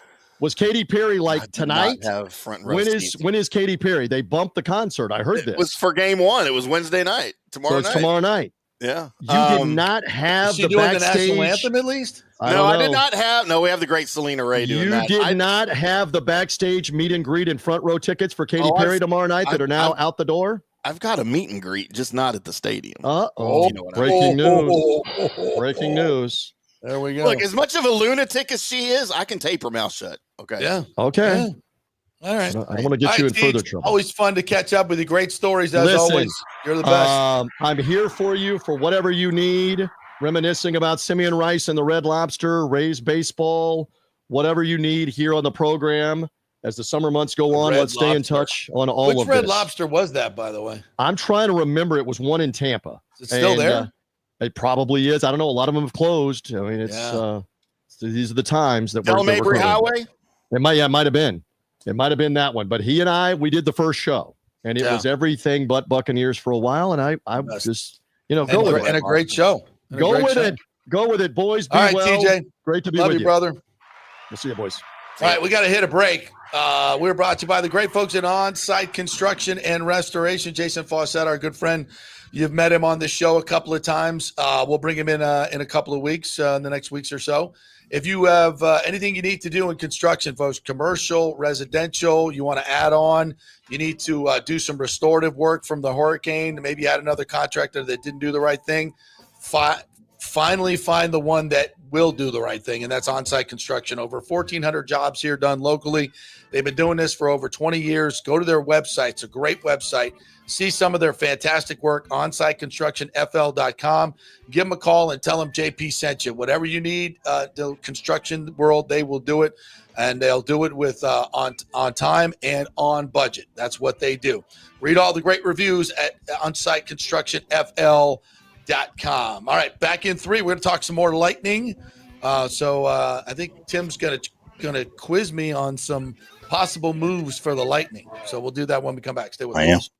Ciao, Paolo Tini here, owner of Caffè Paradiso, voted number 3 People's Choice Award on Open Table. I want to thank all our loyal family of customers that have been enjoying our great traditional Italian dishes we make from scratch every day. It's a great family story we're proud of. Our family moved from Rimini, Italy in 1984. My dad, Caesar, started Donatello, and that's where I got the start in the restaurant business. I started Caffè Paradiso on South McDill in 1995, and we've been there ever since. From our traditional ossobuco, a veal slow roast for 4 hours, to our daily fresh catch, the Gruppo Paradiso, with a piccata sauce and lobster claw meat, homemade pasta like lasagna, farfalle salchicha, which is a bow tie pasta homemade with fresh sausage. Hold on a minute, JP's favorite. I love it. So come and have a glass of wine with me on South McDill. Get a reservation on Open Table and see all our 5-star reviews. Ciao, see you soon at Paradiso. Going through a medical emergency without health care insurance can cause you to go into crippling debt. In most scenarios, people are forced to either break into their retirement funds or worse, they're forced to file for bankruptcy. The sad truth is that health care insurance is crucial in today's day and age. Look, I get it. Many of you think you're never going to get sick and health insurance is really expensive. Well, we can help you out with that. Depending on your income, we can find great plans and huge discounts. God forbid you get cancer, a car accident. It could literally ruin you financially for life. So make the call and find out. Even though the open enrollment period is over, you may have some qualifying life events that can help you get covered right away. It can be very complicated, a very intimidating process, but we can help. Go to our website and check out all the 5-star reviews about our helpful agents. Go to don'tgouncovered.com or call 800-669-1505. That's 800-669-1505. JP here for Riveters, the official sports bar and grill of the JP Peterson Show. We're located just south of Ray J and Steinbrenner Field, so it's a great pre- and post-game spot, and the happy hour is amazing. Monday through Friday, 3 to 7. Check out these specials. $3 Bud Light drafts, $4 domestic bottles, $5 wells, $6 premium wells, $6 cocktails like margaritas. It's unheard of. And the Riveters food is freshly made daily. No freezers. Happy hour food specials include $3.50 tacos and barbecue sliders. $6 you get edamame or chips with the beer cheese, which is amazing. $8 buffalo chicken dip, my favorite. The truffle fries, chili cheese fries, also $8 at happy hour, as well as other specials throughout the week, including Taco Tuesdays, you get $3 tacos, and Wing Wednesdays, 7 o'clock to 1 a.m. in the morning, you get our amazing wings, 5 for $5 and $5 wells and wines. That's a good Wednesday night. So if you're tired of the preppy, overpriced, generic sports bars, come see the amazing, friendly bartenders and staff at Riveters, where customer service really matters. Riveters, just south of where the Rays and Bucs play. We'll see you there. JP here for my friend Jason Fawcett, owner of On-Site Construction. They do residential and commercial renovations and new construction. As a leading home builder and general contractor, On-Site Construction prides itself on transforming homes through superior craftsmanship, dedication to client vision, and an unmatched commitment to quality and service. It's about building relationships. We take the time to understand our clients' needs, preferences, and budgets so that we can deliver a personalized experience tailored to their unique vision. From the initial designs to the final touches, we're there every step of the way, ensuring that the end result mirrors your vision. Here are some testimonials from happy customers. G. Gibson says, no hidden costs, very honest, reliable, creative, and communicates well. Reasonable and fair with their pricing, no hidden costs. C. Smith said, did not disappoint. I'm very happy with the work. This company really cares and will take care of it. So if you're just thinking about building or renovating, give us a call and let's see what's possible. 813-579-5789 or check out our website at onsiteconstructionfl.com. Let's go. Right now. Back to the show on FanStream Sports. All right, welcome back to the JP Peterson Show, brought to you by the great folks at thirdgenerationplumbing.com. If you want to get your unit tuned up for the summer, which is always a great idea, you need that maintenance. Let them come out and check all the wirings, check the fluids, check to make sure your drain pan is draining and there's no blockages, because that will shut down your unit and maybe even damage it. So make sure all that's done so you don't get that crazy call in the middle of the afternoon while you're at work. Honey, the air conditioner's not working. Oh. You don't want that. It's not a good call. That. It probably won't be that nice either. It'll be like, you mother. Damn, I told you to get that checkup done by thirdgenerationplumbing.com, like JP told you to do. You don't want that, so just take care of it. Call him. No. Call JP snatch you. Get that air conditioning tune-up right now. All right, so you had an article you wanted to peruse, right? And talk about the Tampa Bay Lightning, like some possible moves. I did. So now that the season is over, ESPN went in and Andre Wall and Enrico Ciccone. That's who I want them to bring back. Okay. Beat the hell out of Kachuk, and then there we'll you get go. rid of them. Yeah. Just a one. Next question. Couple game contract, right? Just when you play the Panthers, they can come on the ice. That's it. That's why I was asking Titus O'Neil. Can you skate? Yeah. I just need you for one. I don't even need you for a minute. Just drop the gloves right off. Just go get him. Run 8-second shifts. That's fine. He can get out there for 8 seconds. Yeah. So ESPN went through all the teams that have been eliminated, kind of went through what went right, what went wrong, their draft situation, their cap situation, keys to the offseason, expectations for next season, things like that. Now the Lightning are in pretty good shape looking at the draft. They've got it. They don't have a first. They've got a second, a fourth, a fifth, and 4 sevenths. You can find some talent. It's not going to be guys probably that will contribute immediately, but you can find some talent there. Like 3-4 years tops. Right. Especially those 7th round picks. You never know. But they said that, all of the obvious stuff here to start off. Tampa Bay proved it was still a powerhouse in the regular season. Their league leading offense, over 3.5 goals a game, top 5 power play at 25.9%. Arguably the NHL's best forward with Kucherov and his 121 points. And they managed to stay afloat even after parting ways with Stamkos. Hedman put in another elite campaign on the blue line and the penalty kill. They gave all the props to them for reaching the postseason for the 8th straight year. Gave props to Breezewa. Blah, blah, blah. Yeah. So what went wrong? The Panthers went wrong. They said, of course, the Lightning were rightly expected to dominate offensively in the playoffs, and that didn't happen.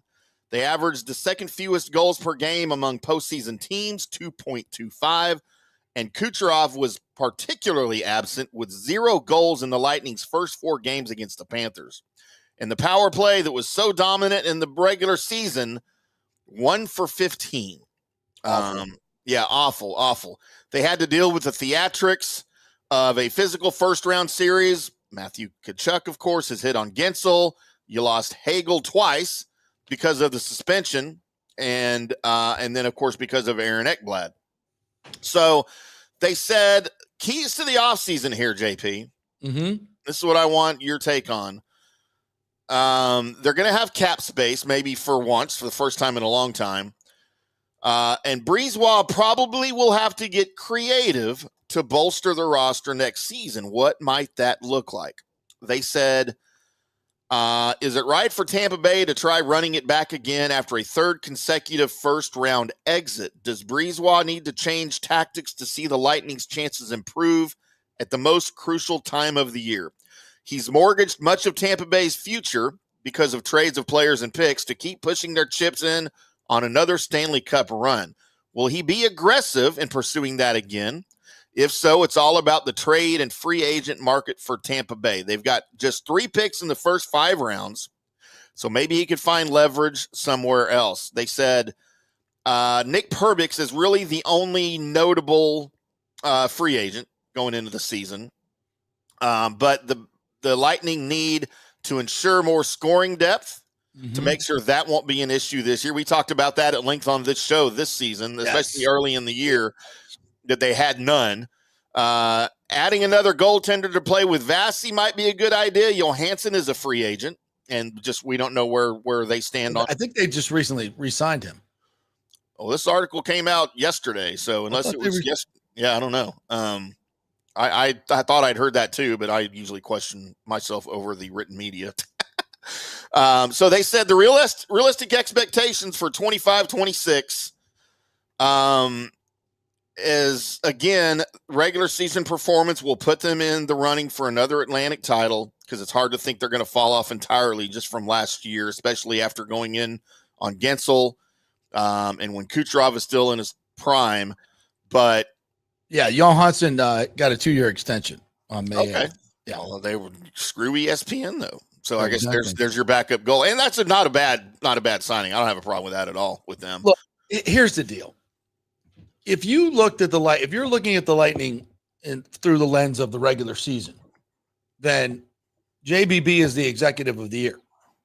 The Gensel move, getting rid of a fan icon like Steven Stamkos was not easy, is not easy, but it was 100% the right thing to do. Yeah. It was a great hockey move. The trade that brings in J.J. Moser, that gets rid of Sergachev and his, what I thought was a really untenable contract. Right. He made you better defensively. Bringing back Ryan McDonough was a stroke of genius. Connor Geekie is 20 years old, and I think he's going to be a star in this league. Bringing in Bjorkstrand at the deadline, I think it was a good move, but it didn't move the needle. Not like Seth Jones and Brad Marchand.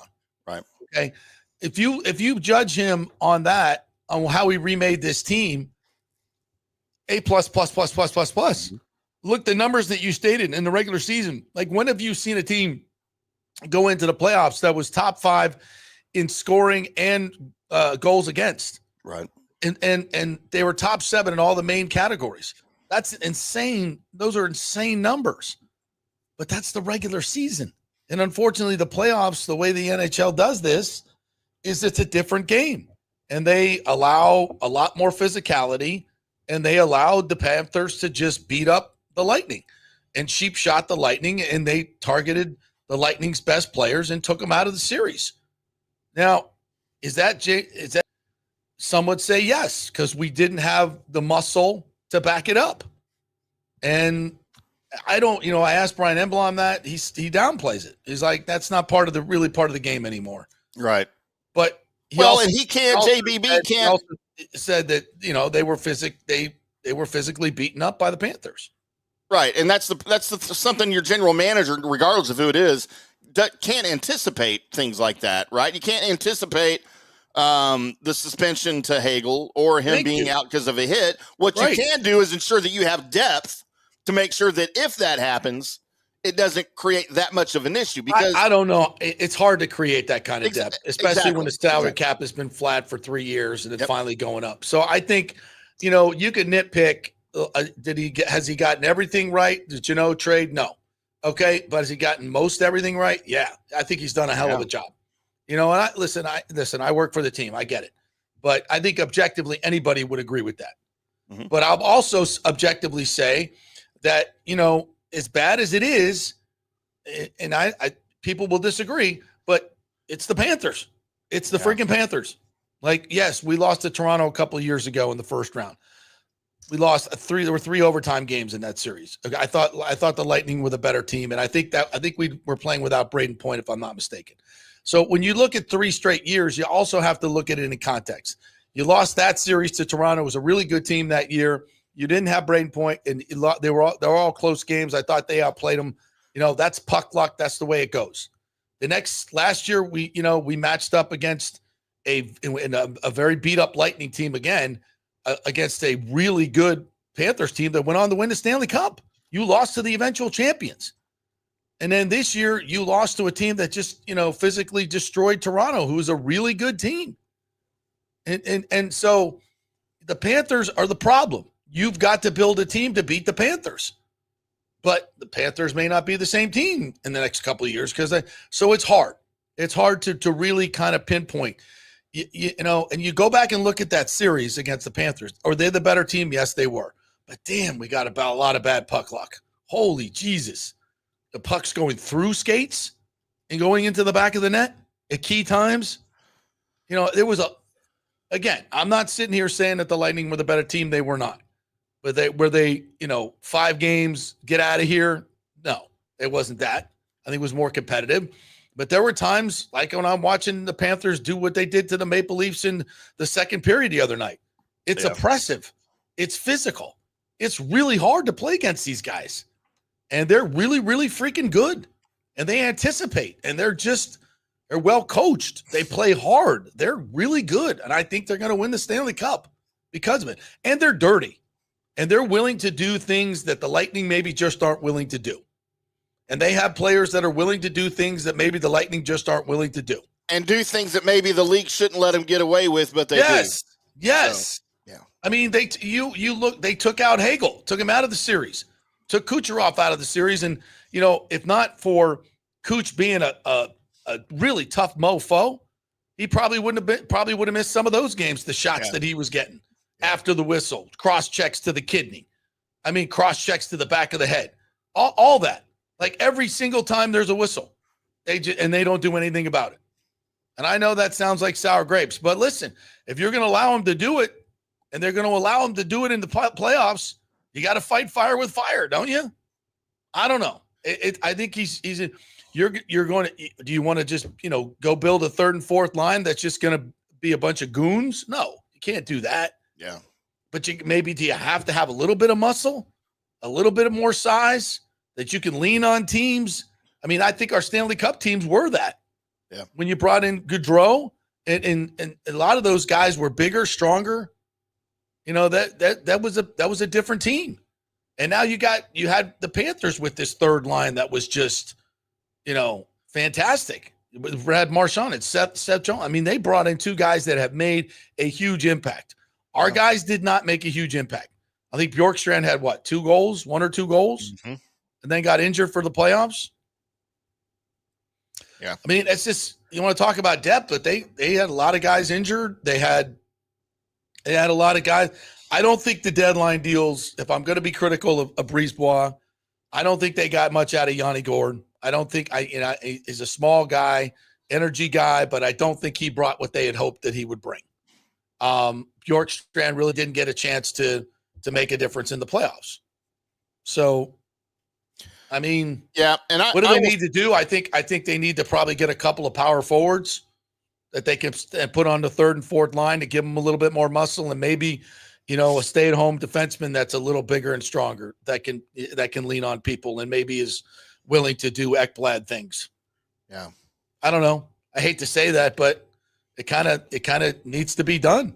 I mean, in the division you play in, that's not a terrible idea, right? No. I mean, it might not play well outside of the division, but right now you're worried about one team right now. Yeah. So, yeah. And look, I can tell you this, and look, we still have conference finals to go, but if it comes, God willing, to a Stars-Panthers final, I think the Stars can hang with that physicality because the Stars have a little bit of that in them as well, and it comes from some guys that you wouldn't think it would. Jamie Benn, our captain, for some reason this season, he's become a goon. Because, dude, especially in the second half after Rantanen got here, because guys were picking on Rantanen a little bit. And, dude, Jamie Benn comes out of nowhere with a fist, with his body. Just he's had more fights the second half of this season than I can remember in his entire career. And every time it's because he's standing up for his guys. He doesn't give a crap. Sometimes to the detriment of his team, taking unnecessary penalties. They're usually able to come out of that okay. Right. But you can't keep doing that, right? But I think he picks and chooses for the most part the right times to do it. And I think especially in the postseason this year, it's surprised a lot of teams and a lot of top line players that he's doing that. And he's not taking crap from anybody. I would love to see a Stars-Panthers final and they just beat the crap out of each other. Yeah. Well, you gotta answer that physicality. I think you just have to. And you may not be as good a regular season team. Yeah. But I think that's okay. You get there. You just got to get there. Get in the tournament, and then match. It's all about matchups. Mm-hmm. Would the Lightning have beat Toronto? I think they would have. Would they have beat the Capitals? Yeah, I think they would have. Would they have beat Carolina? I don't know. We'll see. Yeah. I think they could have beat Carolina. I think the only team that I fear is the Panthers. Right. And if you want to go overhaul your entire team to beat the Panthers, trade Kucherov, trade Vasilevsky. I mean, the silliness we hear. I don't think that's the way to go. I don't think that's the way to go about it. But to somebody put it in here. You don't want to completely sacrifice your regular season. Michael LaRue said this: the trade return for Isaac Howard should be 2 premium draft picks or 2 controllable young NHL ready players. There's your improvement right there. If Isaac Howard's not going to play for this team, and I don't think he is, I don't think the Lightning believe he's a good fit. Then if you can get 2 controllable young NHL ready players that are power forwards, let's effing go. I'm ready to see that. If they can get, and Brisebois knows how to find these guys. He knows how to find talent and guys that will fit in here. So I think the Isaac Howard trade could be key. And I think he's looking for NHL ready players. I don't think he's looking for premium draft picks, because even first round picks that are in the mid 20s or in the teens are not guys that are going to come in here and make an instant impact. And he's all about impact now. He's not about building draft capital for the future. Yeah. Not when you have, Hall of Famers still in their prime, or maybe just a little bit on the back nine, which you have in Kucherov and Hedman, and, Pointer's still young. Hagel's still young. Cirelli's still young and up. This team is still ready to win. You just got to find that little the third and fourth line tweaks that I think should be more a nod towards power and physicality. Yep. That's where I'm at. They're in a win now mode. They're not in a win in 5 years. We're not interested in draft picks for next year or even draft picks for this year. We went I'm with you, Michael LaRue. 2 NHL controllable players. That'll get it done for me. All right, we need one more break, and then we come back. I want to finish up. You got some great comments coming in. B, I'm coming at you. And want to talk. The offensive assistants have been talking today over at One Buck Place, so we bring you a little flavor of that as well. We're brought to you by the great folks at Italiano Insurance. Get that insurance checkup, folks. You're probably spending close to $2,000 a month on different insurance between homeowners and auto and everything else. So even a 10% saving on that is a big deal. So call Italiano, have them shop all your insurance and see if they can find some discounts for you. Chances are that they can. ItalianoInsurance.com. They've been doing it for 60 years here locally. A great local company. Give them a try. Doesn't cost anything. 813-877-7799. Back in 3. Hey, are you tired and broke from going to those overpriced sports bars with $18 martinis and $20 burgers? Well, head over to Riveters, now the official sports bar and grill of the J.P. Peterson Show. I love the atmosphere. It's uniquely nostalgic American, recalling the days of Rosie the Riveter. The staff is incredibly friendly and welcoming in a laid-back, casual indoor-outdoor setting. And check out the reviews, and you'll hear this. Best Reuben sandwich ever. Amazing wings, burgers, and prime rib. The welcome you get when you walk in is incredible. The staff will call you by name. You're not just customers. You're really part of the family. So go say hello to Maha, Taylor, Serena, May, Courtney, Jamie, Christina, Lauren. Tell them JP sent you. This is a real sports bar, and we love our home teams. And they're playing the games on the TVs all the time. You won't have to ask to put the Lightning, the Rays, the Bucs, or the Rowdies on. They do the UFC fights for free, no cover. Big screens and TVs everywhere. It's the place to watch sports in Tampa. Great fresh food, amazing staff, great drinks, insane happy hour, 3 to 7 every day. Race season is here, so make sure you stop by Riveters before or after the game. It's just north of 275 on Dale Mabry, just south of Steinbrenner Field. See you at Riveters. JP here for the Gold and Diamond Source. You know, we told you about the amazing Diamond Savings Account where your diamond never loses its value. Well, now, through the end of May, the Gold and Diamond Source will double your trade-in value up to $2,500. Just bring in your jewelry to trade, and your $2,500 piece turns into $5,000. It's time to upgrade that ring, earrings, whatever. We have gemologists on site to make the deal. Double your trade value up to $2,500. Get you $5,000 to spend. So go through your jewelry box and get that stuff you never wear and get something new and stylish that you're going to love. Great experience, and we will double your trade-in now till the end of May. We can finance you as well. No interest for 5 years. Only at the Gold and Diamond Source, 3800 Ulmerton Road. Always online at goldendiamond.com. Although it may seem tempting to go without health care insurance, the financial risk far outweighs the gain you may experience. For example, did you know if you simply broke your leg, it could cost you nearly $7,500? Put on top of that a hospital stay, you could be looking at $10,000 to $15,000. Ensuring that you don't go uncovered is so important, as according to CNBC, high medical bills are the highest contributing factor to why Americans end up taking money out of their retirement savings, or worse, find themselves filing bankruptcy. So go to don'tgouncovered.com or call 800-669-1505. Now, depending on your income, you can get plans for zero premium. Our experts will guide you through the process effortlessly. They will shop many plans and find the one that's right for you. I called and I have full health coverage through Florida Blue for zero monthly premium. It's a free call. So why go uncovered? It's a huge risk. Go to don'tgouncovered.com or call 800-669-1505. That's 800-669-1505. Spring means a time of renewal and Rays baseball, and the folks at Italiano Insurance want to welcome the Rays to Tampa and remind you it's time to renew those insurance policies with the now famous Italiano Insurance Checkup. Let the experienced and friendly agents shop your policy for the best price and coverage. Famous for saving me over $1,000 on our auto insurance last year and over $500 on our homeowners. Now that's a grand slam. Might as well get a double play by adding flood insurance and business insurance to your portfolio.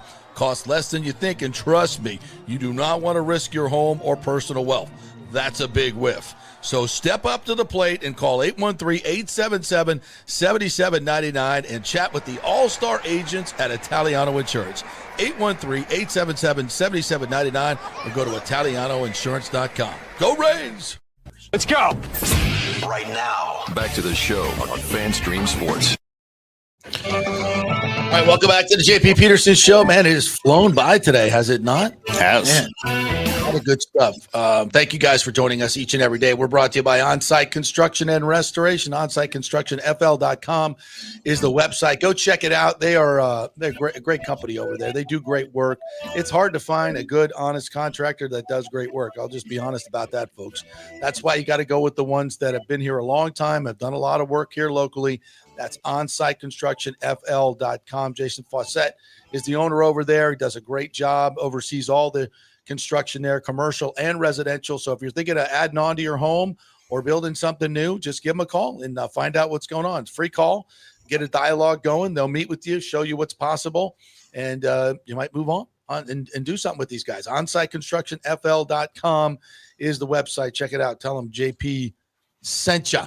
I want to go through some more of these comments here. Most definitely.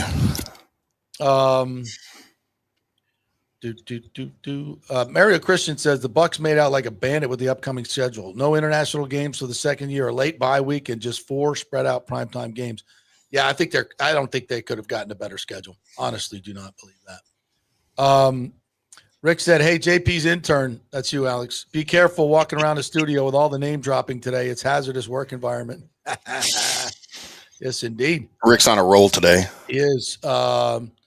Rick says Dungy had said when he and Marinelli met Simeon to recruit him, Tony was about to give his pitch, and Rod jumped in and told Rice, I don't think you're good enough for us. Simeon was hooked.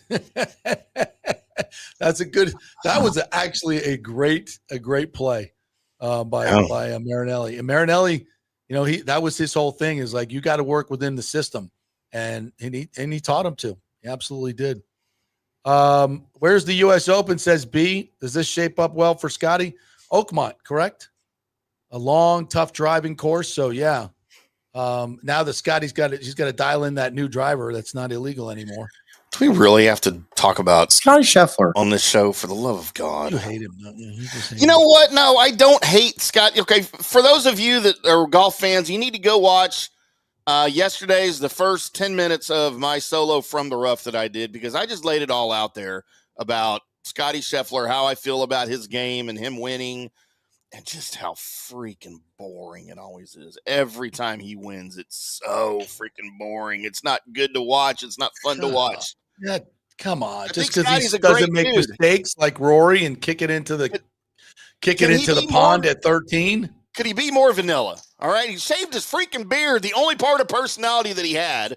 He's a dad now. He's got dad stuff going on. You know what? Then go be a dad and stop freaking sparing us all to death on the golf course. Oh, my God. Can you just accept greatness, please, for God's sake? I did say he's great. I just don't like to watch him play golf. He says, do we have a Temu tarp on the trop yet? Rainy season is close. Smells like ass in there. I haven't seen anything done. I don't know what's going on with that. I haven't seen anything done with it at all. What parts of that thing smells like right now? Can't even imagine. Yeah, Stu is having tours there as an eco-friendly park. Cheap Jurassic Park. Reese blah, blah, blah, right? JP works for the Lightning, assistant to the traveling secretary. Bartender. That's what I do. Go. Lee Encinosa says to have depth, you can't pay your top players $9 to $10 million a year. You got to have more in the $5 to $6 million range. Okay, you go tell Coochie's taking a pay cut. Mm-hmm. Can't do that. How's that going to work? But the other teams won't get away with being dirty like they are. I think you're right. Yeah. I think you're kind of right on that. The Stars have had some dirty moments in this postseason, and they've been penalized every single time. Lee makes a great point here. Panthers took advantage of LTIR this year. That allowed them to pick up Jones and Marchand. I think you're right. And that makes a difference. Yeah, absolutely. Obviously we were limited to what we could do in adding players. Scotty could have the career grand slam in the 2 months. He's not going to. Just forget about it. Yeah, come on, I don't B, know. You're better than that. I don't know. Well, we'll see. I mean, there's nobody playing better than him right now. Pewter Report has been putting out some tweets from all the offensive coaches today. Bucs OC Josh Grizzard says that it all goes through Baker Mayfield. Mayfield is even more comfortable, and that the other offensive players lean on him. Not changing the system is huge for Baker Mayfield and the whole team. That's why Josh Grizzard is the OC. Grizzard says that there's a spot for each running back in the rotation this year. I'd like to see more of a rotation. I like to see Sean Tucker get more play. Grizzard says that the key to building on last year's through fundamentals and technique. The focus is on what each player can do individually. Okay. Grizzard says that Abuka is tough, smart, and comes from a winning program. He embodies everything they believe in. Says happy to come away with the Mecca and Tez Johnson in the draft. He's looking forward to OTAs. I mean, just look at the track record of Ohio State wide receivers in the league. I mean, it's ridiculous. Yeah, pretty good. That Brian Hartline's a pretty good coach. It's probably your next head coach there, too. You think? Oh, yeah. How soon? Oh, Day's got another at least 5 years in him, at least.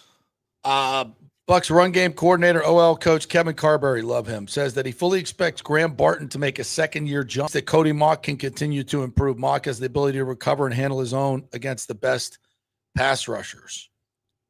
That's nice. He said Elijah Klein is a critical piece of the offensive line as someone who can play center and guard. Klein made the most of his reps last year. I like that kid. Elijah Klein's going to be – it's good to have somebody versatile and big like him. He can play. Yeah. So that's – it says Graham Barton's going to take a big step forward at center. Well, what we really need on the defensive side is Chris Braswell to take a big step forward. I would love to see that. Absolutely. Quarterbacks coach Thad Lewis says Kyle Trask is a vet who hasn't played. Trask has been in the system while quarterback Michael Pratt has started from the ground up. Yeah, there was some talk. Pat Corwin, I believe it is on NFL Sirius Radio, was talking about a big weakness for the Buccaneers is backup quarterback.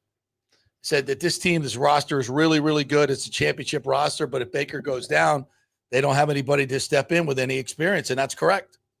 Yeah. So Trask has no experience as a very little experience as a player in games. Now he has a ton of experience in practice. He's run this offense. He's familiar with it. He's got tools. Looks good in the preseason. He played pretty high-level college ball. I know it's not quite the same, but SEC football is still pretty high level, right? So what's more important then? Bringing in a very experienced guy who doesn't know your offense or know it as well, or having Kyle Trask, who's been in this offense his entire pro career but lacks the on-field experience? Like, which one would you rather have? I think I'd rather have a guy with experience. Really? I'd rather have Joe Flacco backing up Baker Mayfield than Kyle Trask. Well, I'm not going to argue with that. If it's Flacco, yeah. If that's your option, heck yeah. Well, he may be available. You know, it may be. I'm not talking about. I think people said Dorian Gray Thompson or that Dorian Thompson Robinson. Dorian Gray. Yeah. Somebody said Dorian Gray Thompson. Like, I listened to a podcast. I'm like, who? Oh yeah, that guy. The guy with 3 names that begins DTR. with Dorian. Let's just call him DTR. Yeah, DTR.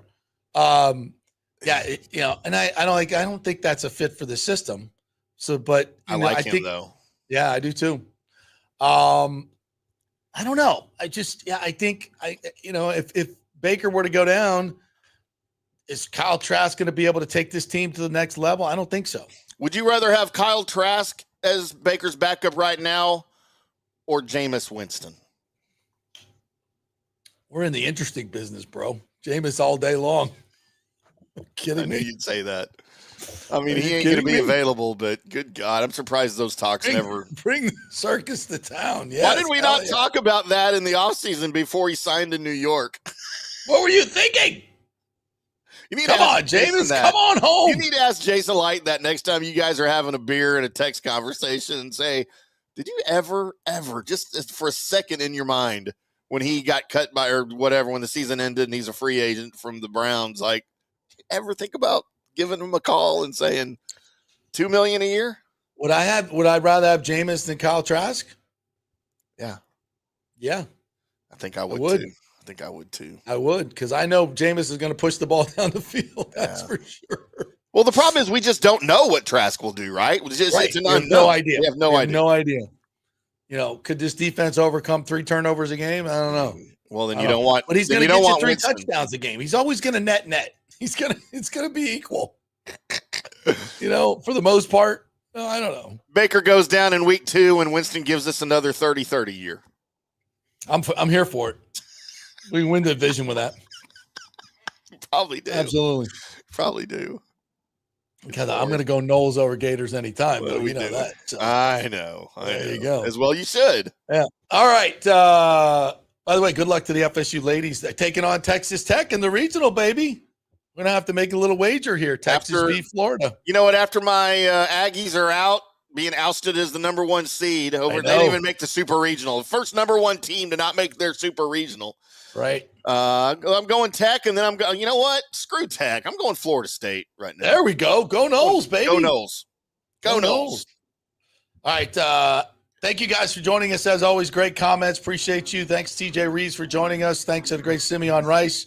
Thanks for the Rays to blow another game and give us more talking points. That was fun as well. Suck. Let's try to do better tonight, shall we, boys? Cannot wait. See you tomorrow.